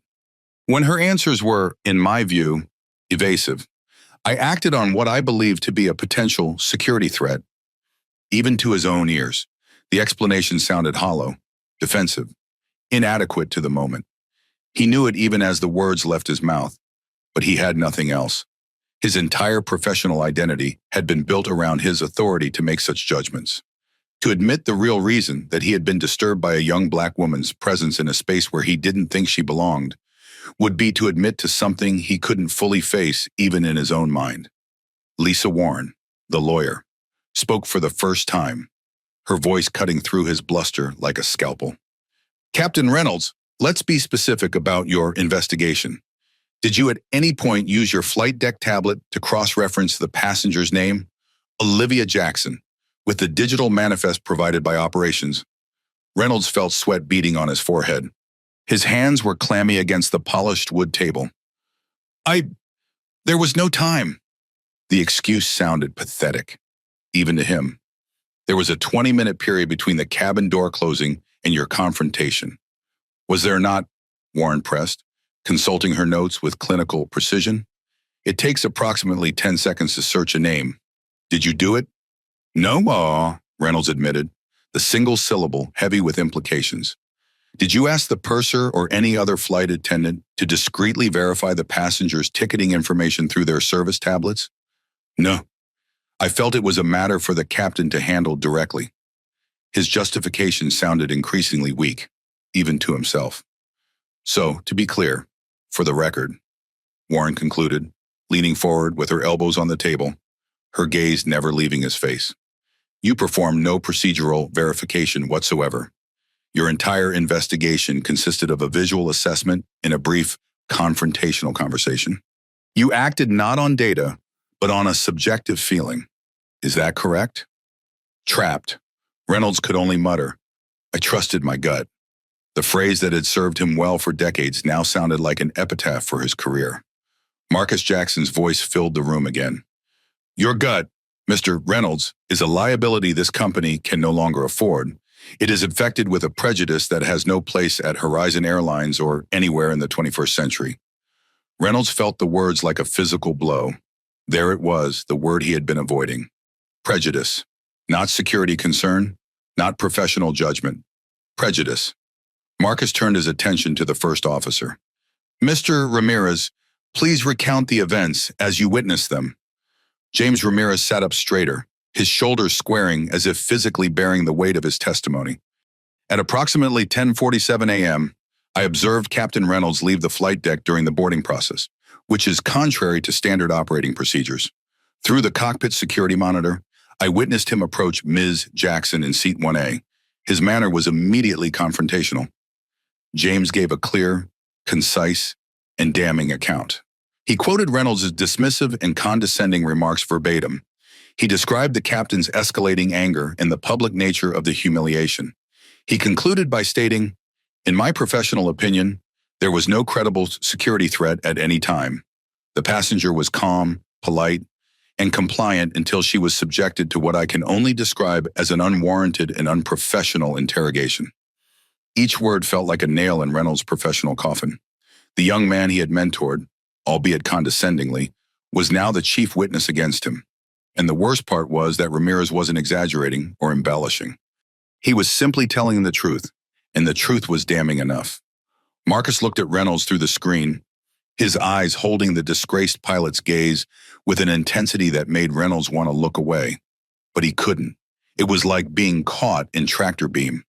William Reynolds, your employment with Horizon Airlines is terminated effective immediately for gross misconduct, abuse of authority, and actions leading to severe financial and reputational damage to the company.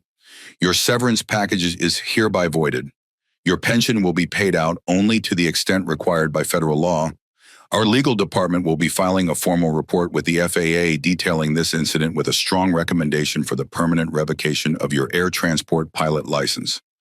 Finally, we will be issuing a public apology to our customers and to the passenger you wronged. In that statement, in the spirit of full transparency, we will be naming you. You wanted to make an example out of a young woman who you felt didn't belong. Instead, you have become the example, an example of what we will never tolerate. The finality of the words sucked the air out of the room.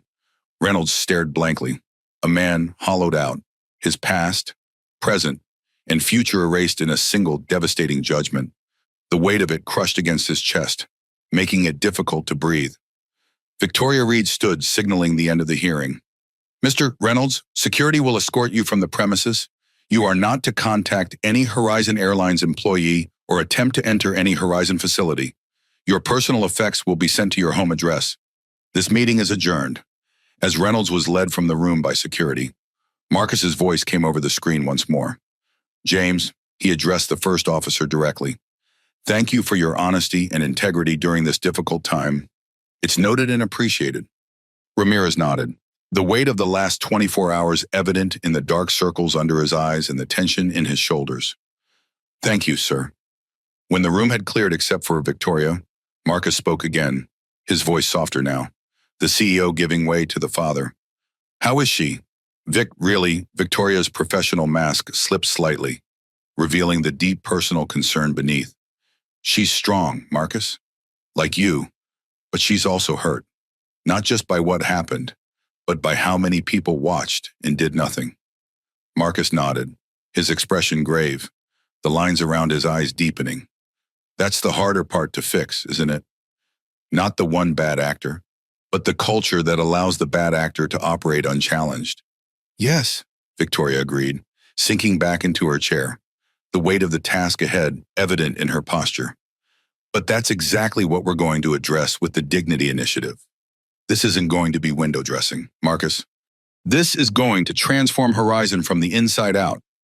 Good, Marcus said, his gaze drifting briefly to a photo of Olivia on his desk, out of frame but clearly influencing his next words. Because when Olivia takes over this company someday, and she will, I want her to inherit an airline where what happened to her is unimaginable. The fallout was exactly as Marcus had predicted. The story was a media firestorm. The headlines were brutal. Pilot fired after tearing up ticket of airline owner's daughter in profiling attack. Social media erupted with hashtags like #FlyWithDignity and #GoodbyeReynolds, overwhelmingly praising Horizon Air for its swift and decisive action. The gate agent, Patricia Wilson, was quietly terminated for her role in flagging the passenger. Gabriela Rodriguez, the complicit flight attendant, was demoted to ground staff and assigned to a year of intensive retraining and probation. In stark contrast, Morgan Taylor received a personal call from Marcus Jackson, thanking her for her integrity, along with a promotion and a significant bonus. The company then announced the Olivia Jackson Dignity Initiative, a top-to-bottom overhaul of its customer service and bias training, using the incident as a real-world case study for all 32,000 of its employees. As William Reynolds packed up his locker in the pilot's ready room at JFK, emptying 31 years of professional life into a cardboard box, Olivia Jackson was settling into the master suite of her father's London penthouse, the lights of the city glittering beneath her window. The contrast could not have been more stark, one life collapsing as another moved forward with renewed purpose. Reynolds' fingers trembled as he lifted his logbooks from the shelf, the leather-bound volumes heavy with the weight of history. He thumbed through pages that recorded thousands of safe flights, millions of miles, countless passengers delivered safely to their destinations. These records of professional excellence now felt like artifacts from someone else's life, rendered meaningless by one catastrophic lapse in judgment. A photo of him standing proudly beside a Boeing 777, taken on his first day as captain, slipped from between the pages. He stared at it, barely recognizing the younger man with the confident smile and bright eyes filled with possibility. That man had believed his career would end with a gold watch and a retirement party, not with security escorting him from the building like a common thief. His colleagues avoided eye contact as they passed, conversations dying mid-sentence when he entered a room. The camaraderie of the cockpit, the brotherhood of pilots that had defined his adult life, had withdrawn from him like an outgoing tide, leaving him stranded and alone. His phone had been buzzing constantly since the news broke, the screen lighting up with notifications. Colleagues, friends, family, all wanting to know if it was true. Most of the messages went unanswered. What could he say? That he'd torn up a passenger's ticket because she was young and black and didn't look like she belonged in first class. That the passenger turned out to be the owner's daughter. That his entire career had been vaporized by one moment of unchecked bias as he placed his worn flight headset in the box. A physical ache spread through his chest. This wasn't just the end of a bro. It was the death of an identity. Without his wings, Who was William Reynolds across the Atlantic? Olivia unpacked her small carry-on, hanging her few clothes in a closet larger than her entire MIT dorm room. The master suite in her father's London penthouse was a study in understated luxury: Egyptian cotton sheets, cashmere throws, a bathroom with a soaking tub that could fit 3 people comfortably. Her father had insisted she take the master suite while he used the guest room. "You've had a hell of a day," he'd said, hugging her tight when she arrived, his familiar scent of sandalwood and coffee enveloping her like a shield. "You deserve the better view." The penthouse was quiet now. Marcus was in his study, fielding calls from board members and major shareholders. The story had broken wide open, and everyone wanted reassurance that Horizon was handling it appropriately. The company's swift, transparent response had blunted the worst of the financial damage, but the reputational impact was still unfolding. Olivia's phone hadn't stopped vibrating since she'd turned it back on after landing. Her MIT roommate had texted, "OMG, are you okay? Just saw the news. That pilot is canceled." Friends from high school, cousins, former teachers, all expressing outrage on her behalf, offering support, asking for details. She sat on the edge of the vast bed, suddenly exhausted. The adrenaline that had sustained her through the confrontation and its immediate aftermath was ebbing, leaving behind a bone-deep weariness. She hadn't allowed herself to fully feel the humiliation in the moment, but now, in the privacy of this room, it washed over her in waves. Her eyes burned with unshed tears. Meanwhile, in the ready room at JFK, James Ramirez was being approached by fellow pilots. Some congratulated him for his honesty during the hearing, clapping him on the shoulder and offering words of support. Others were more reserved, uncomfortable with how quickly a veteran pilot had been cast out. "It's a different world now," one captain in his 60s muttered, pouring himself coffee with deliberate slowness. "One mistake and you're done." "With respect, sir," James replied quietly, straightening his uniform tie.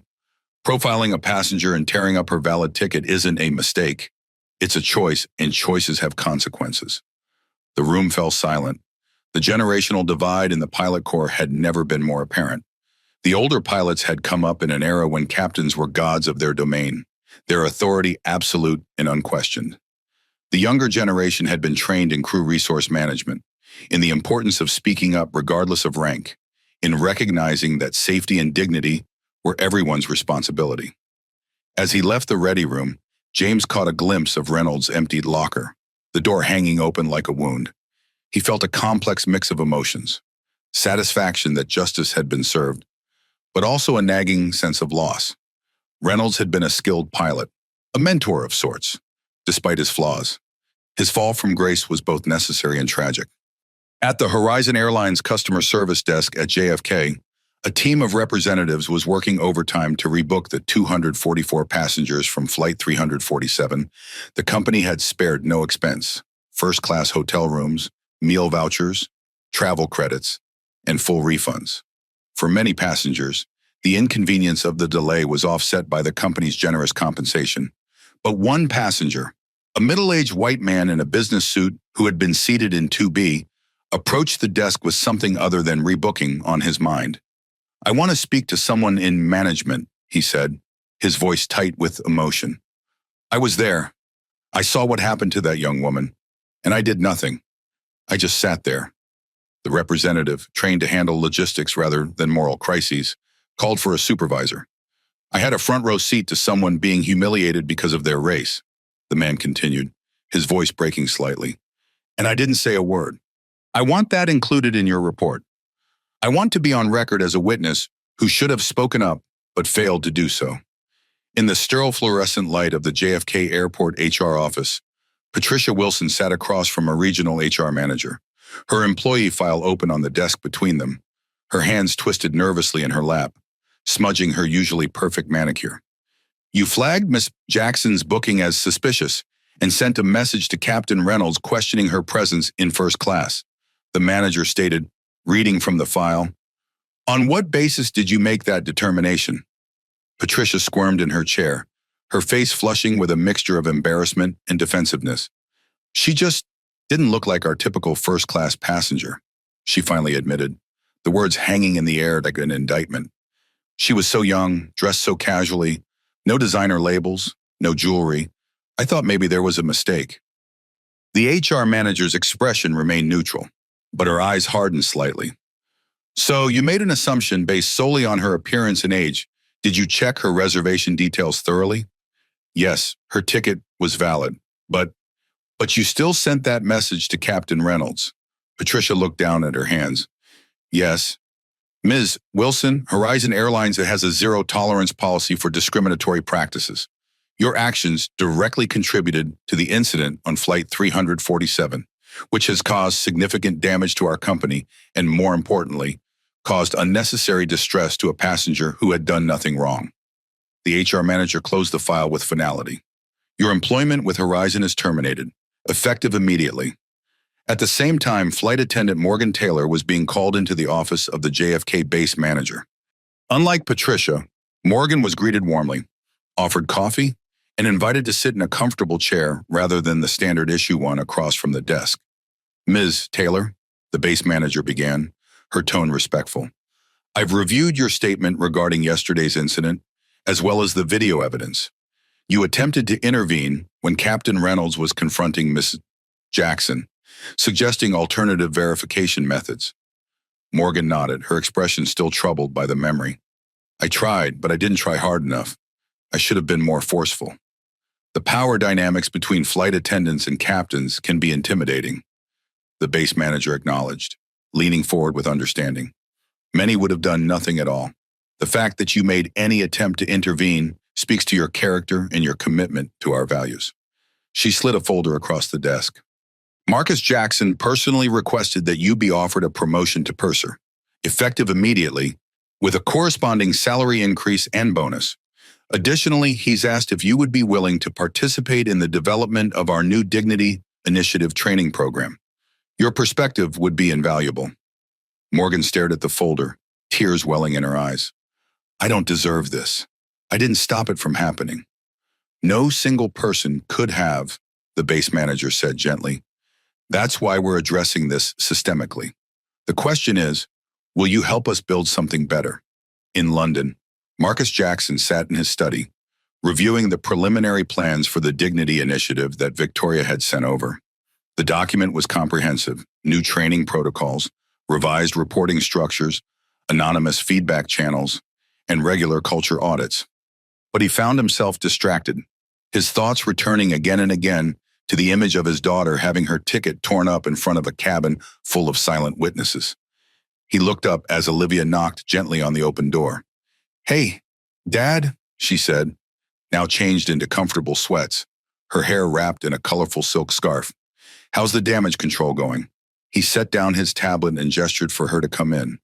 The company will survive. Stock's already recovering. Victoria has the situation well in hand. He studied her face, noting the shadows under her eyes, the tension at the corners of her mouth. How are you doing, Celie? Olivia sank into the leather chair across from him, drawing her knees up to her chest in a gesture that suddenly made her look younger than her 20 years. I'm okay, she said, but her voice caught slightly. It wasn't the first time someone's questioned whether I belong somewhere. Probably won't be the last. It shouldn't have happened on my airline, Marcus said, the pain evident in his voice. Of all places. That's the thing about bias, Dad, Olivia said quietly. It doesn't respect corporate boundaries or family connections. It just is. It's in the air we breathe, the assumptions we don't even realize we're making. She paused, collecting her thoughts. What bothers me most isn't Reynolds. It's that a plane full of people just watched it happen. No one said anything. Marcus nodded slowly. Well, we're going to make sure Horizon leads the industry in addressing it. He hesitated. I'm sorry your surprise was ruined. At that, Olivia finally smiled, a genuine expression that reached her eyes. Oh, I don't know. I'd say my arrival made quite an impact, just not exactly the one I planned. For the first time since the crisis began, Marcus Jackson laughed. London arrival, the Horizon Airlines Executive Gulfstream G650 touched down at London Heathrow at 10:27 p.m. local time, its landing lights cutting through a fine English mist. Unlike commercial flights, which taxied to the main terminals, the corporate jet headed directly to the private aviation facility on the airport's periphery, a discreet, exclusive world where wealthy travelers could avoid the crowds and cameras of the main concourse. Olivia had spent the 7-hour flight alternating between sleep, reading, and processing the whirlwind of the last 24 hours.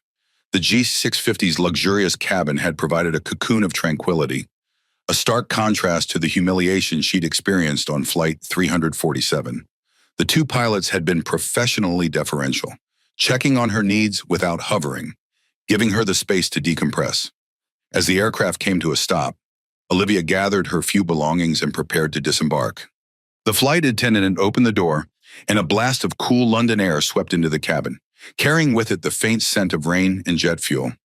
Standing on the tarmac below, illuminated by the aircraft's exterior lights and the amber glow of the terminal, was her father. Marcus Jackson was an imposing figure, tall, broad-shouldered, with close-cropped salt and pepper hair and a neatly trimmed beard. At 55, he carried himself with the quiet confidence of someone who had built something substantial from nothing. Tonight, he wore a simple charcoal suit, no tie, his only concession to his billionaire status a pair of handmade Oxford shoes from a centuries-old London cobbler. The moment Olivia appeared at the top of the air stairs, Marcus's serious expression melted into a smile of pure love and relief.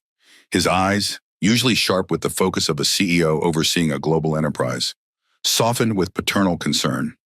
As she descended, he moved forward to meet her, enveloping her in a bear hug that lifted her off her feet. "Livy," he whispered into her hair, using the nickname from her childhood, his voice thick with emotion. "I'm so sorry about what happened." "It's not your fault, Dad," she said, returning the embrace with equal fervor, breathing in his familiar scent of sandalwood and coffee.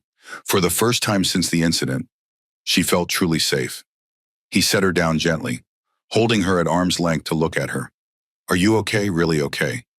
His eyes scanned her face with the intensity of a father searching for signs of harm. "I am now," she said, and meant it.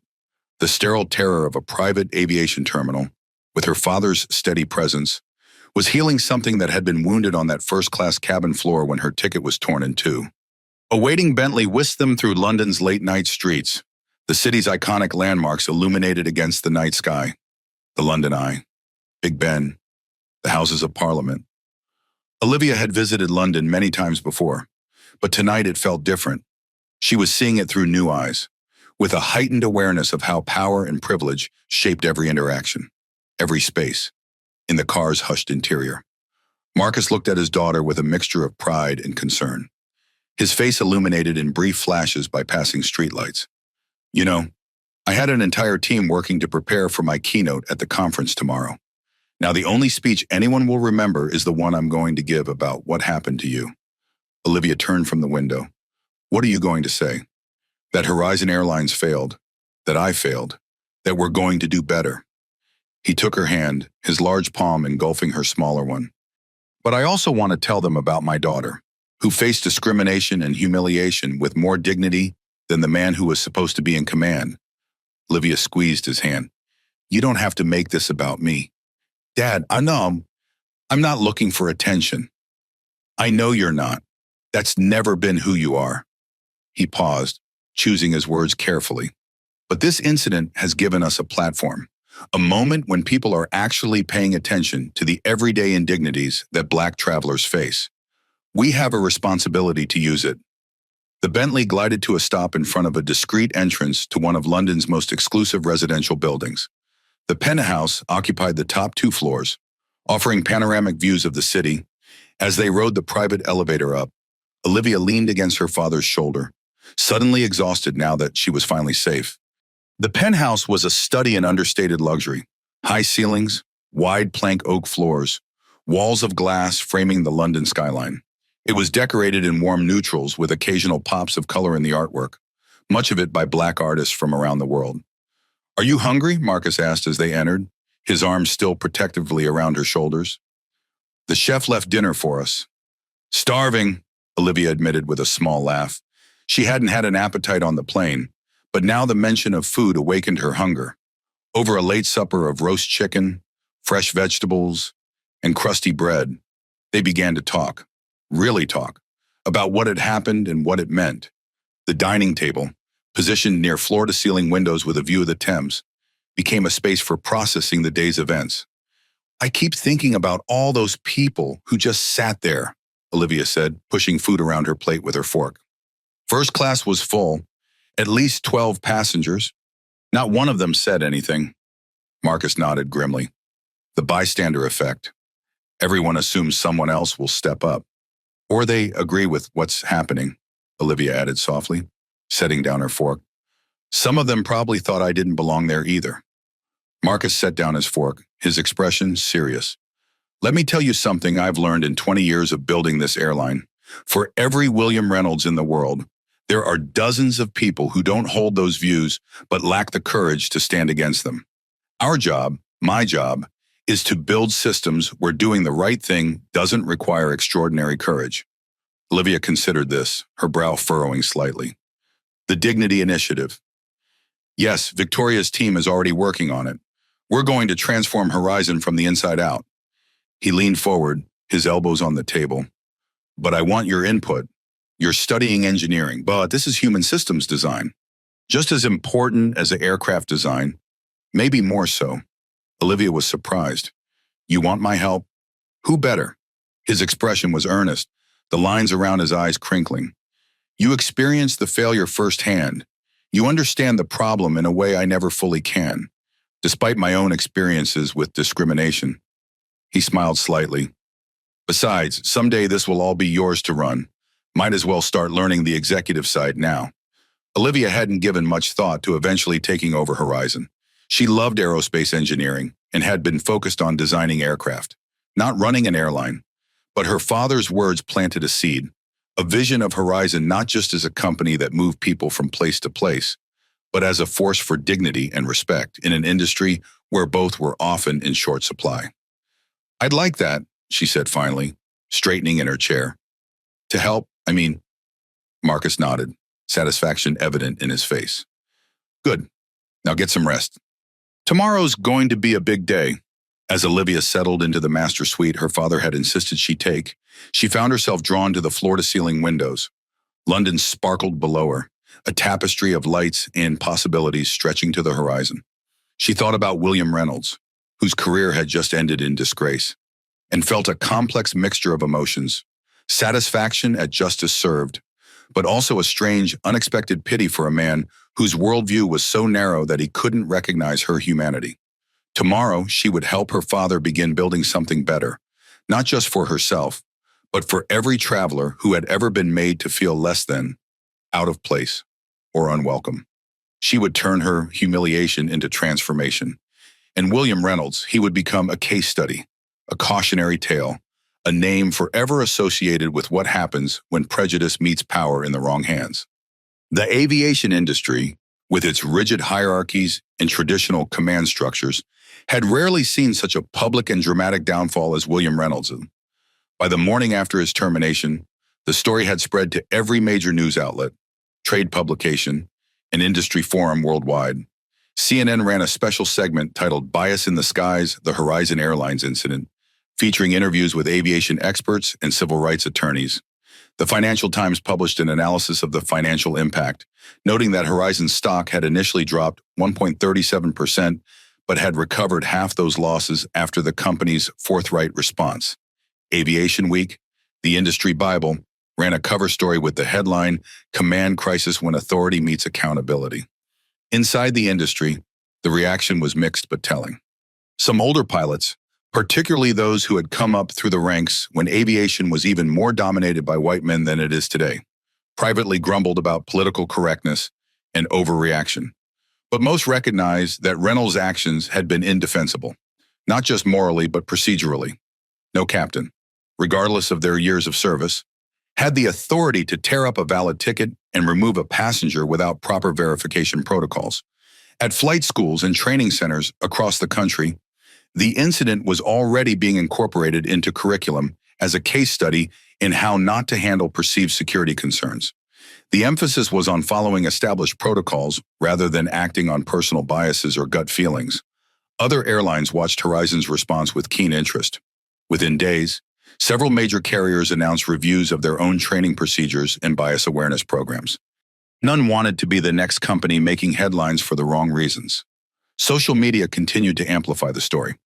The video of Reynolds' walk of shame through the first-class cabin had been viewed over 4.7 million times across platforms. The footage, captured by at least 7 different passengers, showed the moment when a man at the peak of his professional authority realized his career was over. His face, ashen and stunned, became the visual embodiment of consequences. Former colleagues distanced themselves. Industry influencers condemned his actions. And aviation forums debated whether he would or should ever fly commercially again. Pilot forums were particularly active, with heated debates about the changing nature of authority in the cockpit. One thread on a popular professional pilot website had over 3,000 comments, ranging from defenses of Reynolds to outright condemnation pilot, Dave 747. 31 years down the drain over one mistake. Seems excessive, Captain Sarah. Tearing up a passenger's ticket isn't a mistake. It's a deliberate abuse of authority. There are consequences to that. Senior check. The issue isn't just what he did, but why he did it. Let's be honest. If she'd been an older white man in a business suit, would he have questioned her presence in first class? Flyboy 23, what about all the safe flights he's completed? Doesn't that count for anything? Captain Sarah, being good at the technical aspects of your good doesn't give you the right to mistreat passengers. Both matter. Aviation analysts noted that the incident highlighted a generational and cultural shift in the industry. The older model of the captain as an unquestionable authority was giving way to a more collaborative approach, with greater emphasis on emotional intelligence and cultural competence alongside technical skills. For Reynolds himself, the professional isolation was immediate and complete. His phone, once constantly buzzing with messages from colleagues seeking advice or camaraderie, fell silent. Former colleagues who had once sought his guidance now declined his calls. His pilot union representative, while obligated to ensure his rights were respected during the termination process, made it clear that there would be no appeal, no grievance filed, no public defense. The evidence is overwhelming, the union rep told him bluntly over coffee in a nondescript diner far from the airport. Fighting this would only damage the union's credibility and relationship with management. My advice is to accept the outcome and focus on what's next. But what was next for a 58-year-old former pilot with a very public disgrace attached to his name, Reynolds' FAA medical certificate, would be up for renewal in 3 months. His air transport pilot license, while still technically valid, was under review following Horizon's formal complaint. Even if he retained it, no major airline would touch him. Regional carriers, typically more desperate for experienced pilots, would see him as a PR liability. Corporate aviation, by yawn, flying private jets for wealthy individuals or companies, might have been an option in the past, but the incident had gone too viral. No corporation would risk the association. Flight instruction remained a possibility, but even flight schools were increasingly sensitive to issues of bias and discrimination. A week after his termination, Reynolds received a formal letter from the Airline Pilots Association, the largest pilot union in the world, informing him that his membership had been suspended pending review. The professional community that had been his identity for 3 decades was systematically cutting ties. Meanwhile, Horizon Airlines was being praised for its transparency and decisive action. Industry publications noted that while many companies might have tried to minimize the incident or shield the employee involved, Horizon had done the opposite, naming Reynolds explicitly and detailing exactly what had happened and why it was unacceptable. This represents a new model of crisis management, wrote one aviation consultant in an industry newsletter. Horizon didn't just address the immediate incident. They're using it as a catalyst for systematic change. The Olivia Jackson Dignity Initiative, while born from an unfortunate event, could become a standard for the industry. In London, as Marcus Jackson prepared to address the International Aviation Conference, advanced copies of his revised keynote speech were circulating among industry insiders. What had been planned as a standard address on Horizon's growth strategy and fleet modernization had transformed into a powerful meditation on leadership, accountability, and the responsibility of airlines to ensure that every passenger was treated with dignity. The industry was watching, waiting to see if this moment would indeed mark a turning point, not just for Horizon, but for aviation culture as a whole. 1 month later, William Reynolds sat in the reception area of Flight Sim International, a high-end flight simulator facility that trained pilots for airlines worldwide. He wore his best suit, a dark navy wool that had once fit him perfectly but now hung slightly loose on his frame. He'd lost weight in the past month, his appetite diminished by stress and uncertainty. His resume lay on his lap, its crisp white pages a stark contrast to his nervous hands, which were slightly damp with perspiration. This was his fourth interview in a month, each one more desperate than the last as his savings dwindled and bills mounted. The first three had ended before they really began. A flight school in New Jersey. We've reviewed your application, but we're going in a different direction. A cargo airline based in Ohio. Your qualifications are impressive, but we don't think you'd be a good fit for our culture. A corporate jet charter service in Florida. We'll keep your resume on file. Each rejection had been polite, professional, and final. None had explicitly mentioned the incident, but Reynolds knew they didn't need to. A simple Google search of his name told the whole story, complete with videos and commentary. Flight sim was his best hope yet. He wasn't applying to fly, just to instruct, to sit in a simulated cockpit and teach others the technical skills he'd spent a lifetime perfecting. It was a dramatic step down in both prestige and pay, but at this point, he'd take anything to stay connected to aviation. The receptionist's phone buzzed. She listened, then looked up at Reynolds with a smile that didn't quite reach her eyes. Mr. Harkins will see you now. Down the hall, third door on the right. Reynolds smoothed his tie and walked down the corridor, his footsteps sounding unnaturally loud on the polished floor. He rehearsed his opening lines in his head, the carefully crafted statement he'd prepared with the help of a career counselor who specialized in professional rehabilitation. He'd acknowledge the Horizon incident up front, express remorse, emphasize his technical qualifications, and position himself as someone who had learned painful but valuable lessons about bias and authority. He'd practiced this approach with his wife, Ellen, who had been alternately supportive and furious with him since the incident, depending on the day and how many bills had arrived in the mail. Thomas Harkins, Flight Sim's director of training, was a trim man in his late 40s with the precise movements of a career pilot.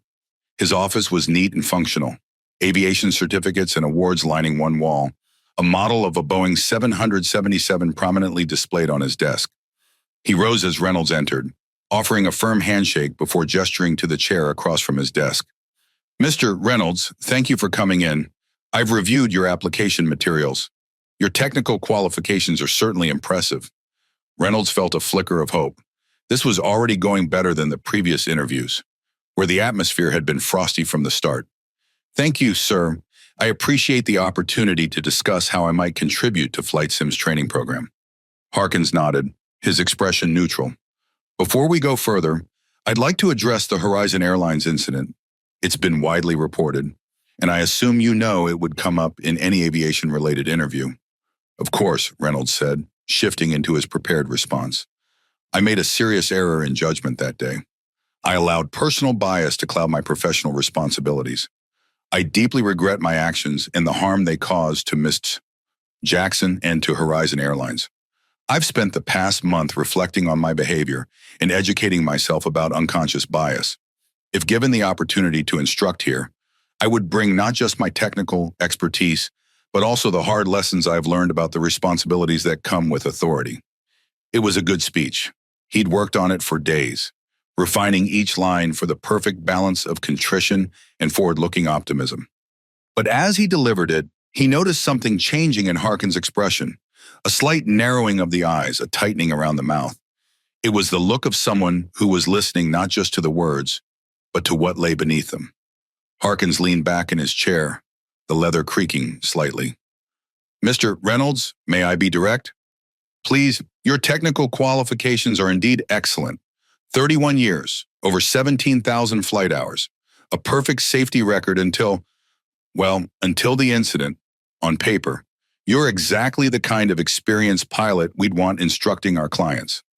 Reynolds nodded cautiously, his pulse quickening. There was clearly a but coming. But, Harkins continued, his eyes never leaving Reynolds' face, our instructors don't just teach technical skills.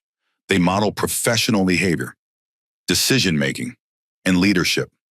They represent our values to every client who walks through our doors, Clients who come from diverse backgrounds in every corner of the globe.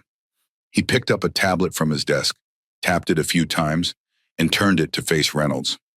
On the screen was a screenshot from one of the viral videos of the incident, showing Reynolds standing over Olivia's seat, her torn ticket falling onto her textbook.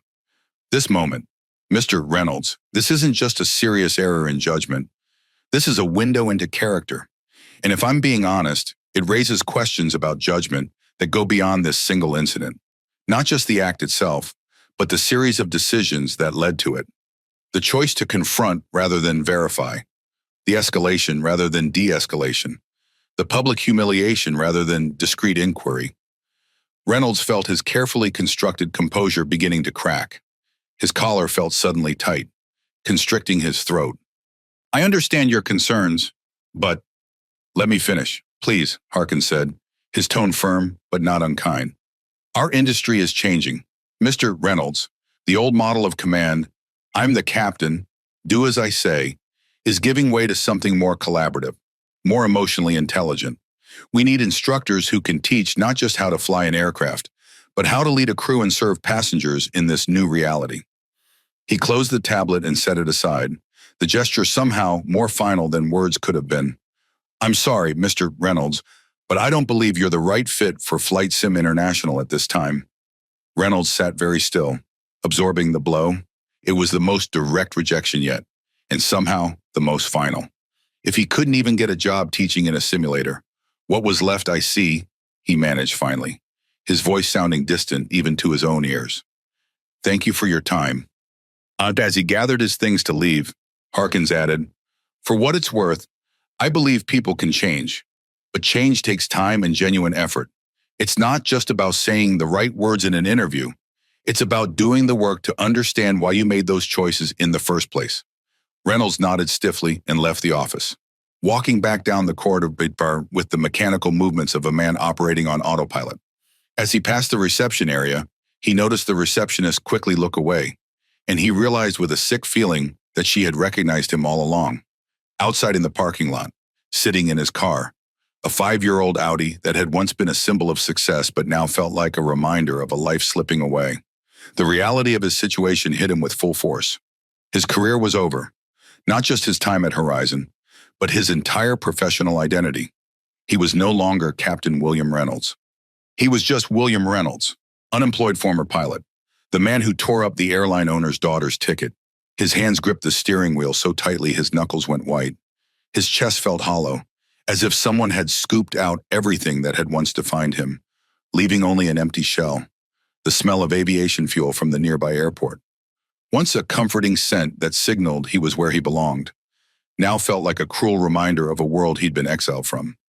He started the car and drove home, to the house with the mortgage that had once seemed easily manageable on a captain's salary, to face his wife with the news of yet another rejection, to continue the grim work of figuring out what came next when everything you've built over a lifetime collapses in a single, irreversible moment of prejudice and pride. 3 months later, the grand ballroom of the Horizon Airlines Training Center in Atlanta was filled to capacity. More than 500 employees, pilots, flight attendants, gate agents, ground crew, and administrative staff had gathered for the official launch of the Olivia Jackson Dignity Initiative. The room buzzed with anticipation. For the past 3 months, task forces had been working to develop new training protocols, reporting structures, and accountability mechanisms. Today was the culmination of those efforts, and the first public appearance by both Marcus and Olivia Jackson since the incident. The ballroom had been transformed.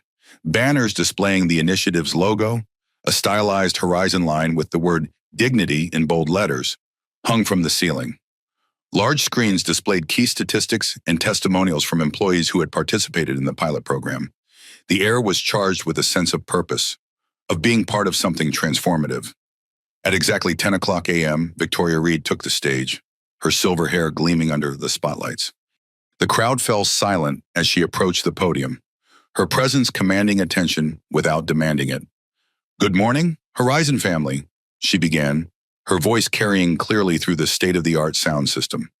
3 months ago, an incident occurred that shook our company to its core, One of our most experienced captains racially profiled and publicly humiliated a young woman traveling in first class, a young woman who happened to be the daughter of our founder and CEO. She paused, looking out over the assembled employees, meeting individual gazes. But this isn't really about who she was. It's about who we are. It's about whether we truly live the values we claim to hold. That day, we failed. Not just William Reynolds, but all of us who have built a culture where such an incident could occur.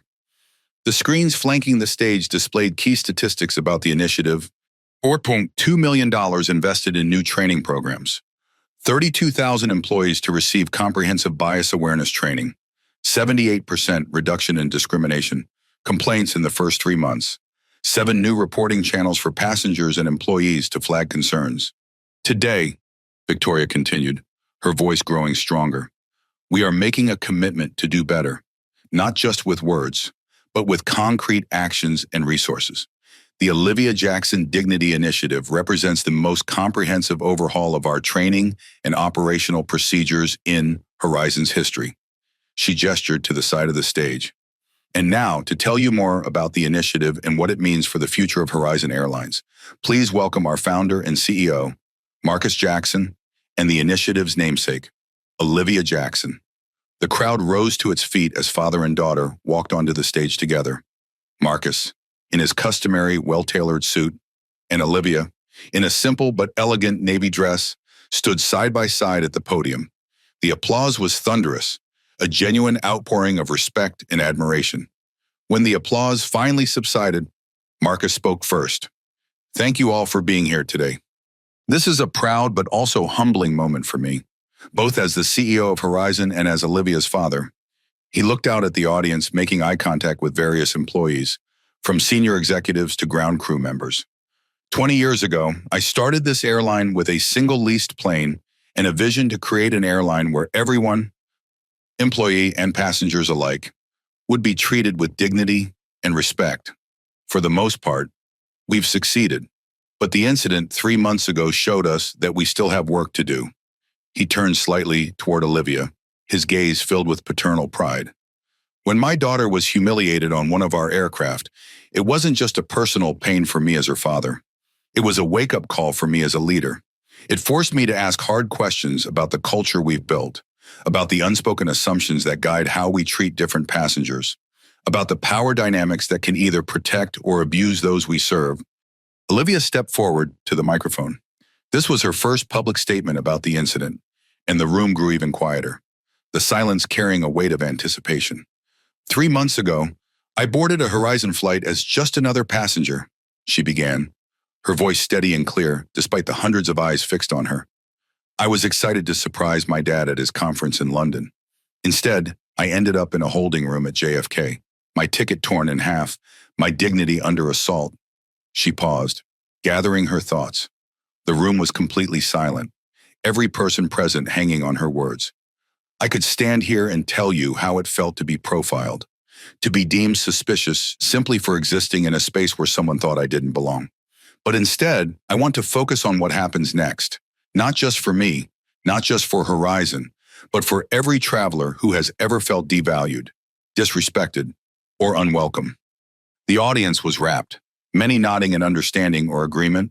Some had tears in their eyes, recognizing in Olivia's composed demeanor the same dignity they had seen in the viral videos of the incident. The Dignity Initiative isn't just a training program or a set of protocols. It's a commitment to seeing each passenger and each colleague as fully human, worthy of respect regardless of how they look, what they wear, or where they come from.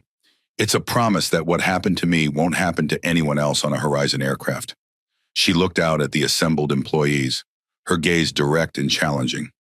Some of you might be thinking, I would never do what Captain Reynolds did, and maybe you wouldn't. But ask yourself, would you have spoken up if you'd witnessed it? Would you have had the courage to challenge a captain, a supervisor, a colleague who was abusing their authority? The question hung in the air, uncomfortable but necessary, forcing each person present to confront their own potential complicity in a culture of silence. This initiative isn't just about preventing the obvious, egregious acts of discrimination. It's about creating a culture where the small daily indignities, The subtle assumptions, the microaggressions, the pattern of whose IDs get checked more often or who gets questioned about their seating assignment are noticed and addressed before they escalate. Marcus rejoined her at the microphone, his imposing presence complementing her eloquence. As part of this initiative, we're introducing several structural changes. First, a complete overhaul of our training programs, developed in consultation with leading experts in bias awareness and inclusive customer service. Second, new reporting channels that allow both passengers and employees to flag concerns without fear of retaliation.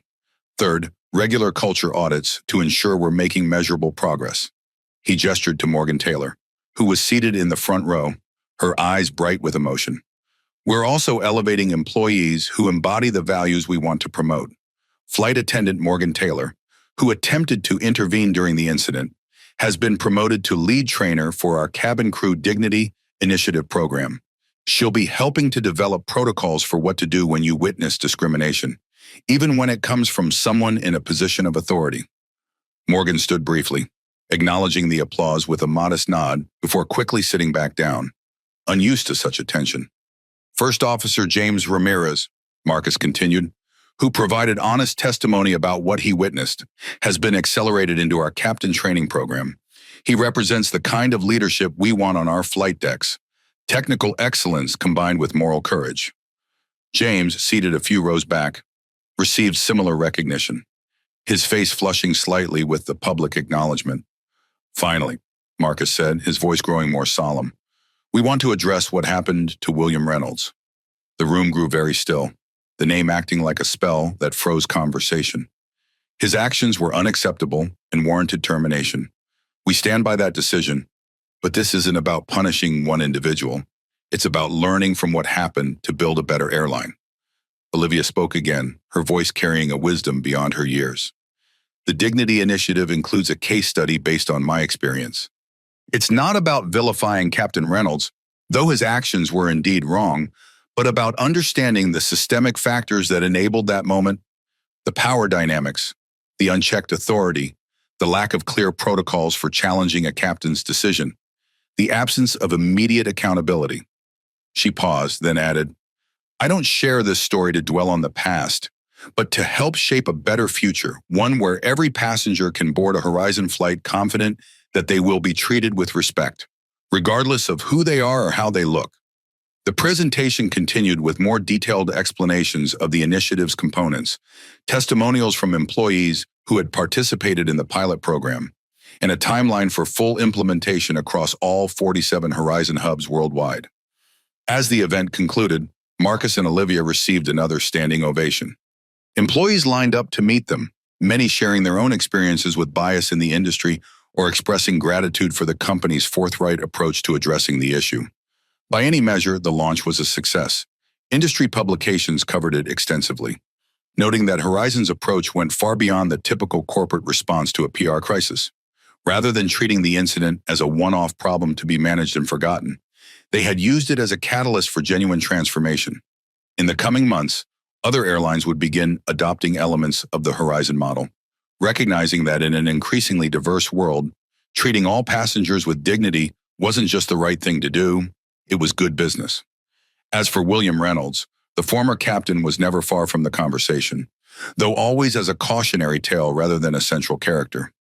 His legacy at Horizon would be defined not by his 31 years of service, but by the 15 minutes in which he revealed the prejudice that had always lurked beneath his professional exterior, and by the changes his actions had inadvertently inspired. 6 months later, the rental car counter at JFK Airport's Terminal 4 was busy with the usual afternoon rush, travelers returning from international flights, bleary-eyed and impatient, eager to get on their way after hours in the air. William Reynolds stood behind the counter in the navy polo shirt and khakis that made up his new uniform, processing returns and handing out keys with mechanical efficiency. It had been 6 months since his termination from Horizon Airlines, 6 months of financial strain and professional humiliation. His savings had dwindled rapidly. The mortgage on the house in New Jersey, once easily manageable on a captain's salary, had become a crushing burden. After exhausting his network and finding every aviation door closed to him, he had finally swallowed his pride and taken this job, a third of his former salary. No prestige, no authority. Just a man in late middle age, starting over at the bottom. The irony wasn't lost on him. After spending decades in the cockpit, literally looking down on the world from 35,000 feet, he now spent his days dealing with the very passengers he had once commanded, often at their most stressed and impatient moments. Some days were harder than others, days when he recognized a former colleague or industry acquaintance across the terminal, saw the flicker of recognition in their eyes, followed by awkward avoidance or barely concealed pity. Days when his supervisor, a woman half his age with a community college degree, criticized his customer service skills or reminded him about the company's zero-tolerance policy for discrimination. Today had been relatively uneventful. A steady stream of customers, none particularly memorable. He was just counting the hours until his shift ended when he looked up to assist the next person in line, Celie, and found himself face-to-face with Olivia Jackson. She was dressed simply but elegantly in jeans, a light sweater, and a tailored blazer. Her natural hair styled in a short, professional cut. A small carry-on suitcase stood beside her. She looked exactly as she had that day 6 months ago, yet completely different, more confident, more assured, carrying herself with the quiet authority of someone who knew exactly who she was and where she belonged. Reynolds froze, his fingers hovering over the keyboard. For a long, excruciating moment, neither spoke. His mind raced with conflicting impulses: to apologize, to defend himself, to pretend he didn't recognize her, to flee. Then Olivia broke the silence. "Hello, Mr. Reynolds." Her voice was neither cold nor warm, just matter of fact, as if addressing a casual acquaintance rather than the man who had destroyed her dignity and his own career in one catastrophic interaction. "Ms. Jackson," he managed finally, his voice hoarse, barely above a whisper. I didn't expect—" "No, I imagine you didn't," she replied. An awkward silence fell between them, heavy with unspoken words. Behind Olivia, other customers were beginning to shift impatiently in line, checking watches, sighing audibly. Reynolds cleared his throat, desperate for the familiar structure of procedure. "Are you returning a vehicle?" he asked, falling back on professional script in the absence of knowing what else to say. "Yes, a mid-sized sedan, 3-day rental." She slid the keys across the counter, her MIT class ring catching the fluorescent light, the same ring that had been visible when she presented her boarding pass 6 months ago. As he processed the return, his hands trembled slightly, muscle memory guiding him through steps he could normally complete without conscious thought. 1,000 questions raced through his mind. Was this a coincidence? Or had she deliberately sought him out? Had she tracked him down to witness his fall, to see for herself what had become of the man who had humiliated her? "Your receipt will be emailed to you," he said finally, completing the transaction with a click that seemed unnaturally loud in the charged atmosphere between them. "Is there anything else I can help you with today?" Olivia regarded him thoughtfully, her dark eyes revealing nothing of her inner thoughts. "No, that's all." She turned to go, then paused and looked back. "You know, my father taught me something important when I was growing up. He said that true dignity isn't something others can give or take away from you. It's something you carry inside."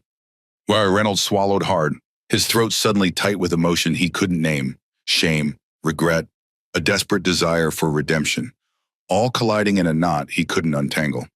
"Miss Jackson, I hope you find yours again someday." "Mr. Reynolds," she said simply, her voice without rancor or triumph. Then she picked up her carry-on and walked away, disappearing into the terminal crowd without looking back. Reynolds stood rooted to the spot, watching her go. The next customer cleared his throat impatiently, snapping him back to the present. But as he mechanically processed the rest of the day's transactions, Olivia's words echoed in his mind. True dignity isn't something others can give or take away from you. It's something you carry inside. He had tried to strip her of her dignity that day on Flight 347, tearing her ticket in a theatrical display of power.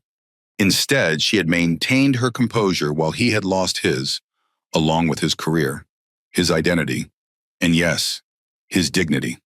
As his shift ended and he changed out of his uniform in the cramped employee locker room, Reynolds felt something shift within him. Not forgiveness, exactly so, but perhaps the first glimmer of genuine understanding. For 6 months, he had been consumed by self-pity, viewing himself as the victim of bad luck and excessive political correctness. Even his apologies during job interviews had been performative, calculated to get him what he wanted, rather than expressing genuine remorse. But Olivia's unexpected appearance and her parting words had cut through his self-deception like a blade through fog. She hadn't come to gloat or to shame him further. She had simply shown him, through her own quiet dignity, what he had lost, and perhaps what he might someday find again, not through restored status or authority, but through the harder work of genuine self-reflection and change. As he left the terminal, Reynolds looked up at the sky where once he had commanded magnificent machines through the clouds. That life was gone now, irretrievably lost. But perhaps something else was possible, not a restoration of what was, but the slow, painful birth of something new. He pulled out his phone and, after a moment's hesitation, searched for bias awareness training near me. It was a small step, but it was a beginning. Final scene, Olivia stood at the floor-to-ceiling windows of her father's London office, watching planes take off and land at Heathrow in the distance. Each one bore the distinctive Horizon livery, deep blue with a silver horizon line and a stylized rising sun. From this height, they looked like toys, their complex engineering and human cargo reduced to elegant abstractions gliding through the sky. Behind her, Marcus was on a call, his voice a reassuring background murmur as he discussed fleet expansion with the board. 6 months had passed since the incident on Flight 347, and in that time, Horizon had not just recovered but thrived. The Dignity Initiative had drawn positive attention from industry analysts, diversity advocates, and most importantly, passengers. Customer satisfaction scores had reached all-time highs, and the company's stock had risen 8% year-to-date, outperforming the broader market. Olivia's chance encounter with William Reynolds at JFK 3 days ago had left her thoughtful. She hadn't planned it, had simply needed to return her rental car before catching her flight back to London. Seeing him behind that counter, diminished and gray, had stirred complicated emotions. Not satisfaction at his downfall, as some might have expected, but a certain contemplative sadness at how thoroughly one moment of unchecked prejudice had altered the trajectory of a life. There was no joy in seeing him reduced to scanning rental agreements, his once commanding presence now bent by circumstances and shame. It hadn't felt like victory. It had felt like waste, of talent, of experience, of potential that had been corrupted by bias and arrogance. Her father ended his call and joined her at the window, his reflection appearing beside hers in the glass.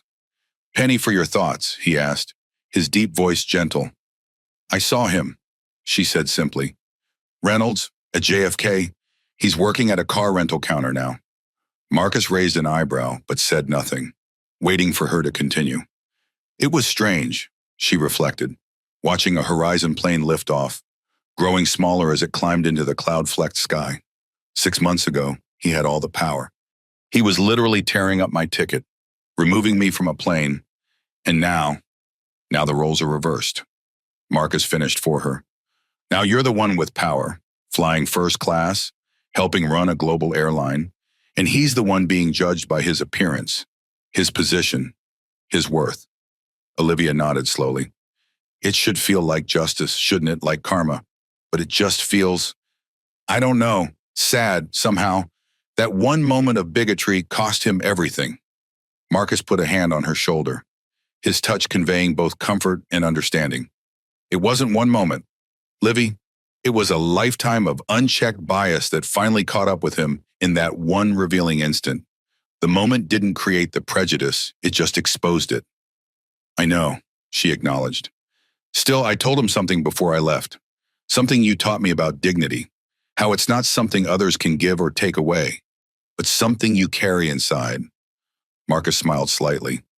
"I'm glad those lessons stuck." They did. She turned from the window to face him directly. "Dad, I've made a decision. I'm going to defer my final year at MIT. Marcus looked surprised, his eyebrows lifting. "What? Why?" "Because I want to focus on implementing the Dignity Initiative full-time. Engineering can wait.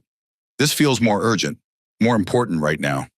Olivia, your education will still be there," she finished, her voice carrying a certainty that brooked no argument.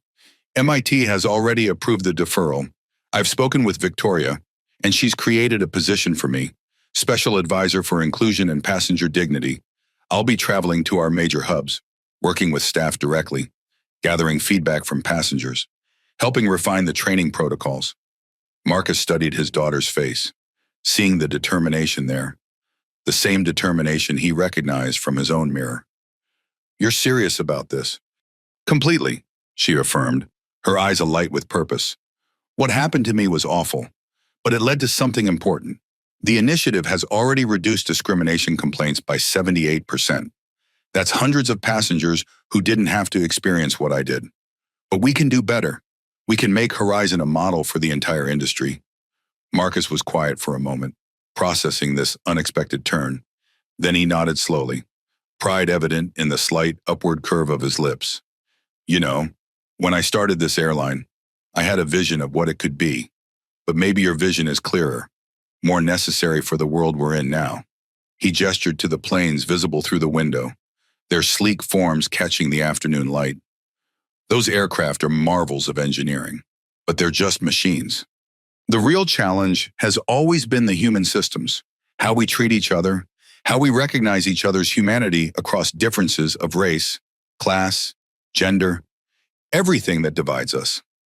Olivia smiled. "That's why I need to do this. I'm good at engineering. I understand how materials and forces work together. But this is about engineering something more fundamental. A culture where dignity isn't a luxury for some, but a basic standard for all." Marcus embraced his daughter, pride evident in his face. "When did you get so wise?" "I had a good teacher," she replied, returning the hug. Together, they turned back to the window, watching as another Horizon plane lifted into the sky, carrying hundreds of passengers who would never know how a moment of discrimination on one flight had transformed the experience of flying for all of them. In that moment of shared purpose, father and daughter understood something profound, that sometimes the most powerful response to injustice isn't revenge or retribution, but transformation, using the wound as a catalyst for healing not just yourself, but the systems that allowed the injury in the first place. And William Reynolds. His name would fade from headlines, but his impact would endure, not as a villain in a viral video, but as the unwitting catalyst for change that extended far beyond one flight, one airline, or one industry. The ripples of that moment when he tore a young woman's ticket would continue long after the specifics were forgotten, reshaping policies, training programs, and ultimately, human interactions at 35,000 feet and beyond. The sound of tearing paper. It turned out, could be the beginning of something new, not just an ending. Closing message. What happened on Flight 347 wasn't just about one passenger and one pilot. It was about the choices we all make when faced with prejudice, whether to act on it like Reynolds, to remain silent like the other passengers, or to stand up against it like Olivia and, eventually, Horizon Airlines. The greatest power we have isn't the authority of a uniform or a title, but the courage to maintain our dignity when others try to diminish it, and to recognize the dignity in every person we encounter, regardless of appearance or circumstance. If this story resonated with you, remember that in every interaction, we have the choice to tear down or to elevate, to judge hastily or to verify fairly, to abuse authority or to use it responsibly. And in that choice lies the true measure of our character. Did this story impact you? We'd love to hear your thoughts in the comments below. Have you ever witnessed or experienced discrimination and wish someone had spoken up? Share your experiences and join the conversation. Don't forget to like this video, subscribe to our channel, and hit the notification bell so you never miss our powerful real-life stories of justice and transformation. Your support helps us continue sharing these important messages with the world. Remember, dignity isn't given or taken, it's recognized. And in recognizing it in others, we affirm it in ourselves.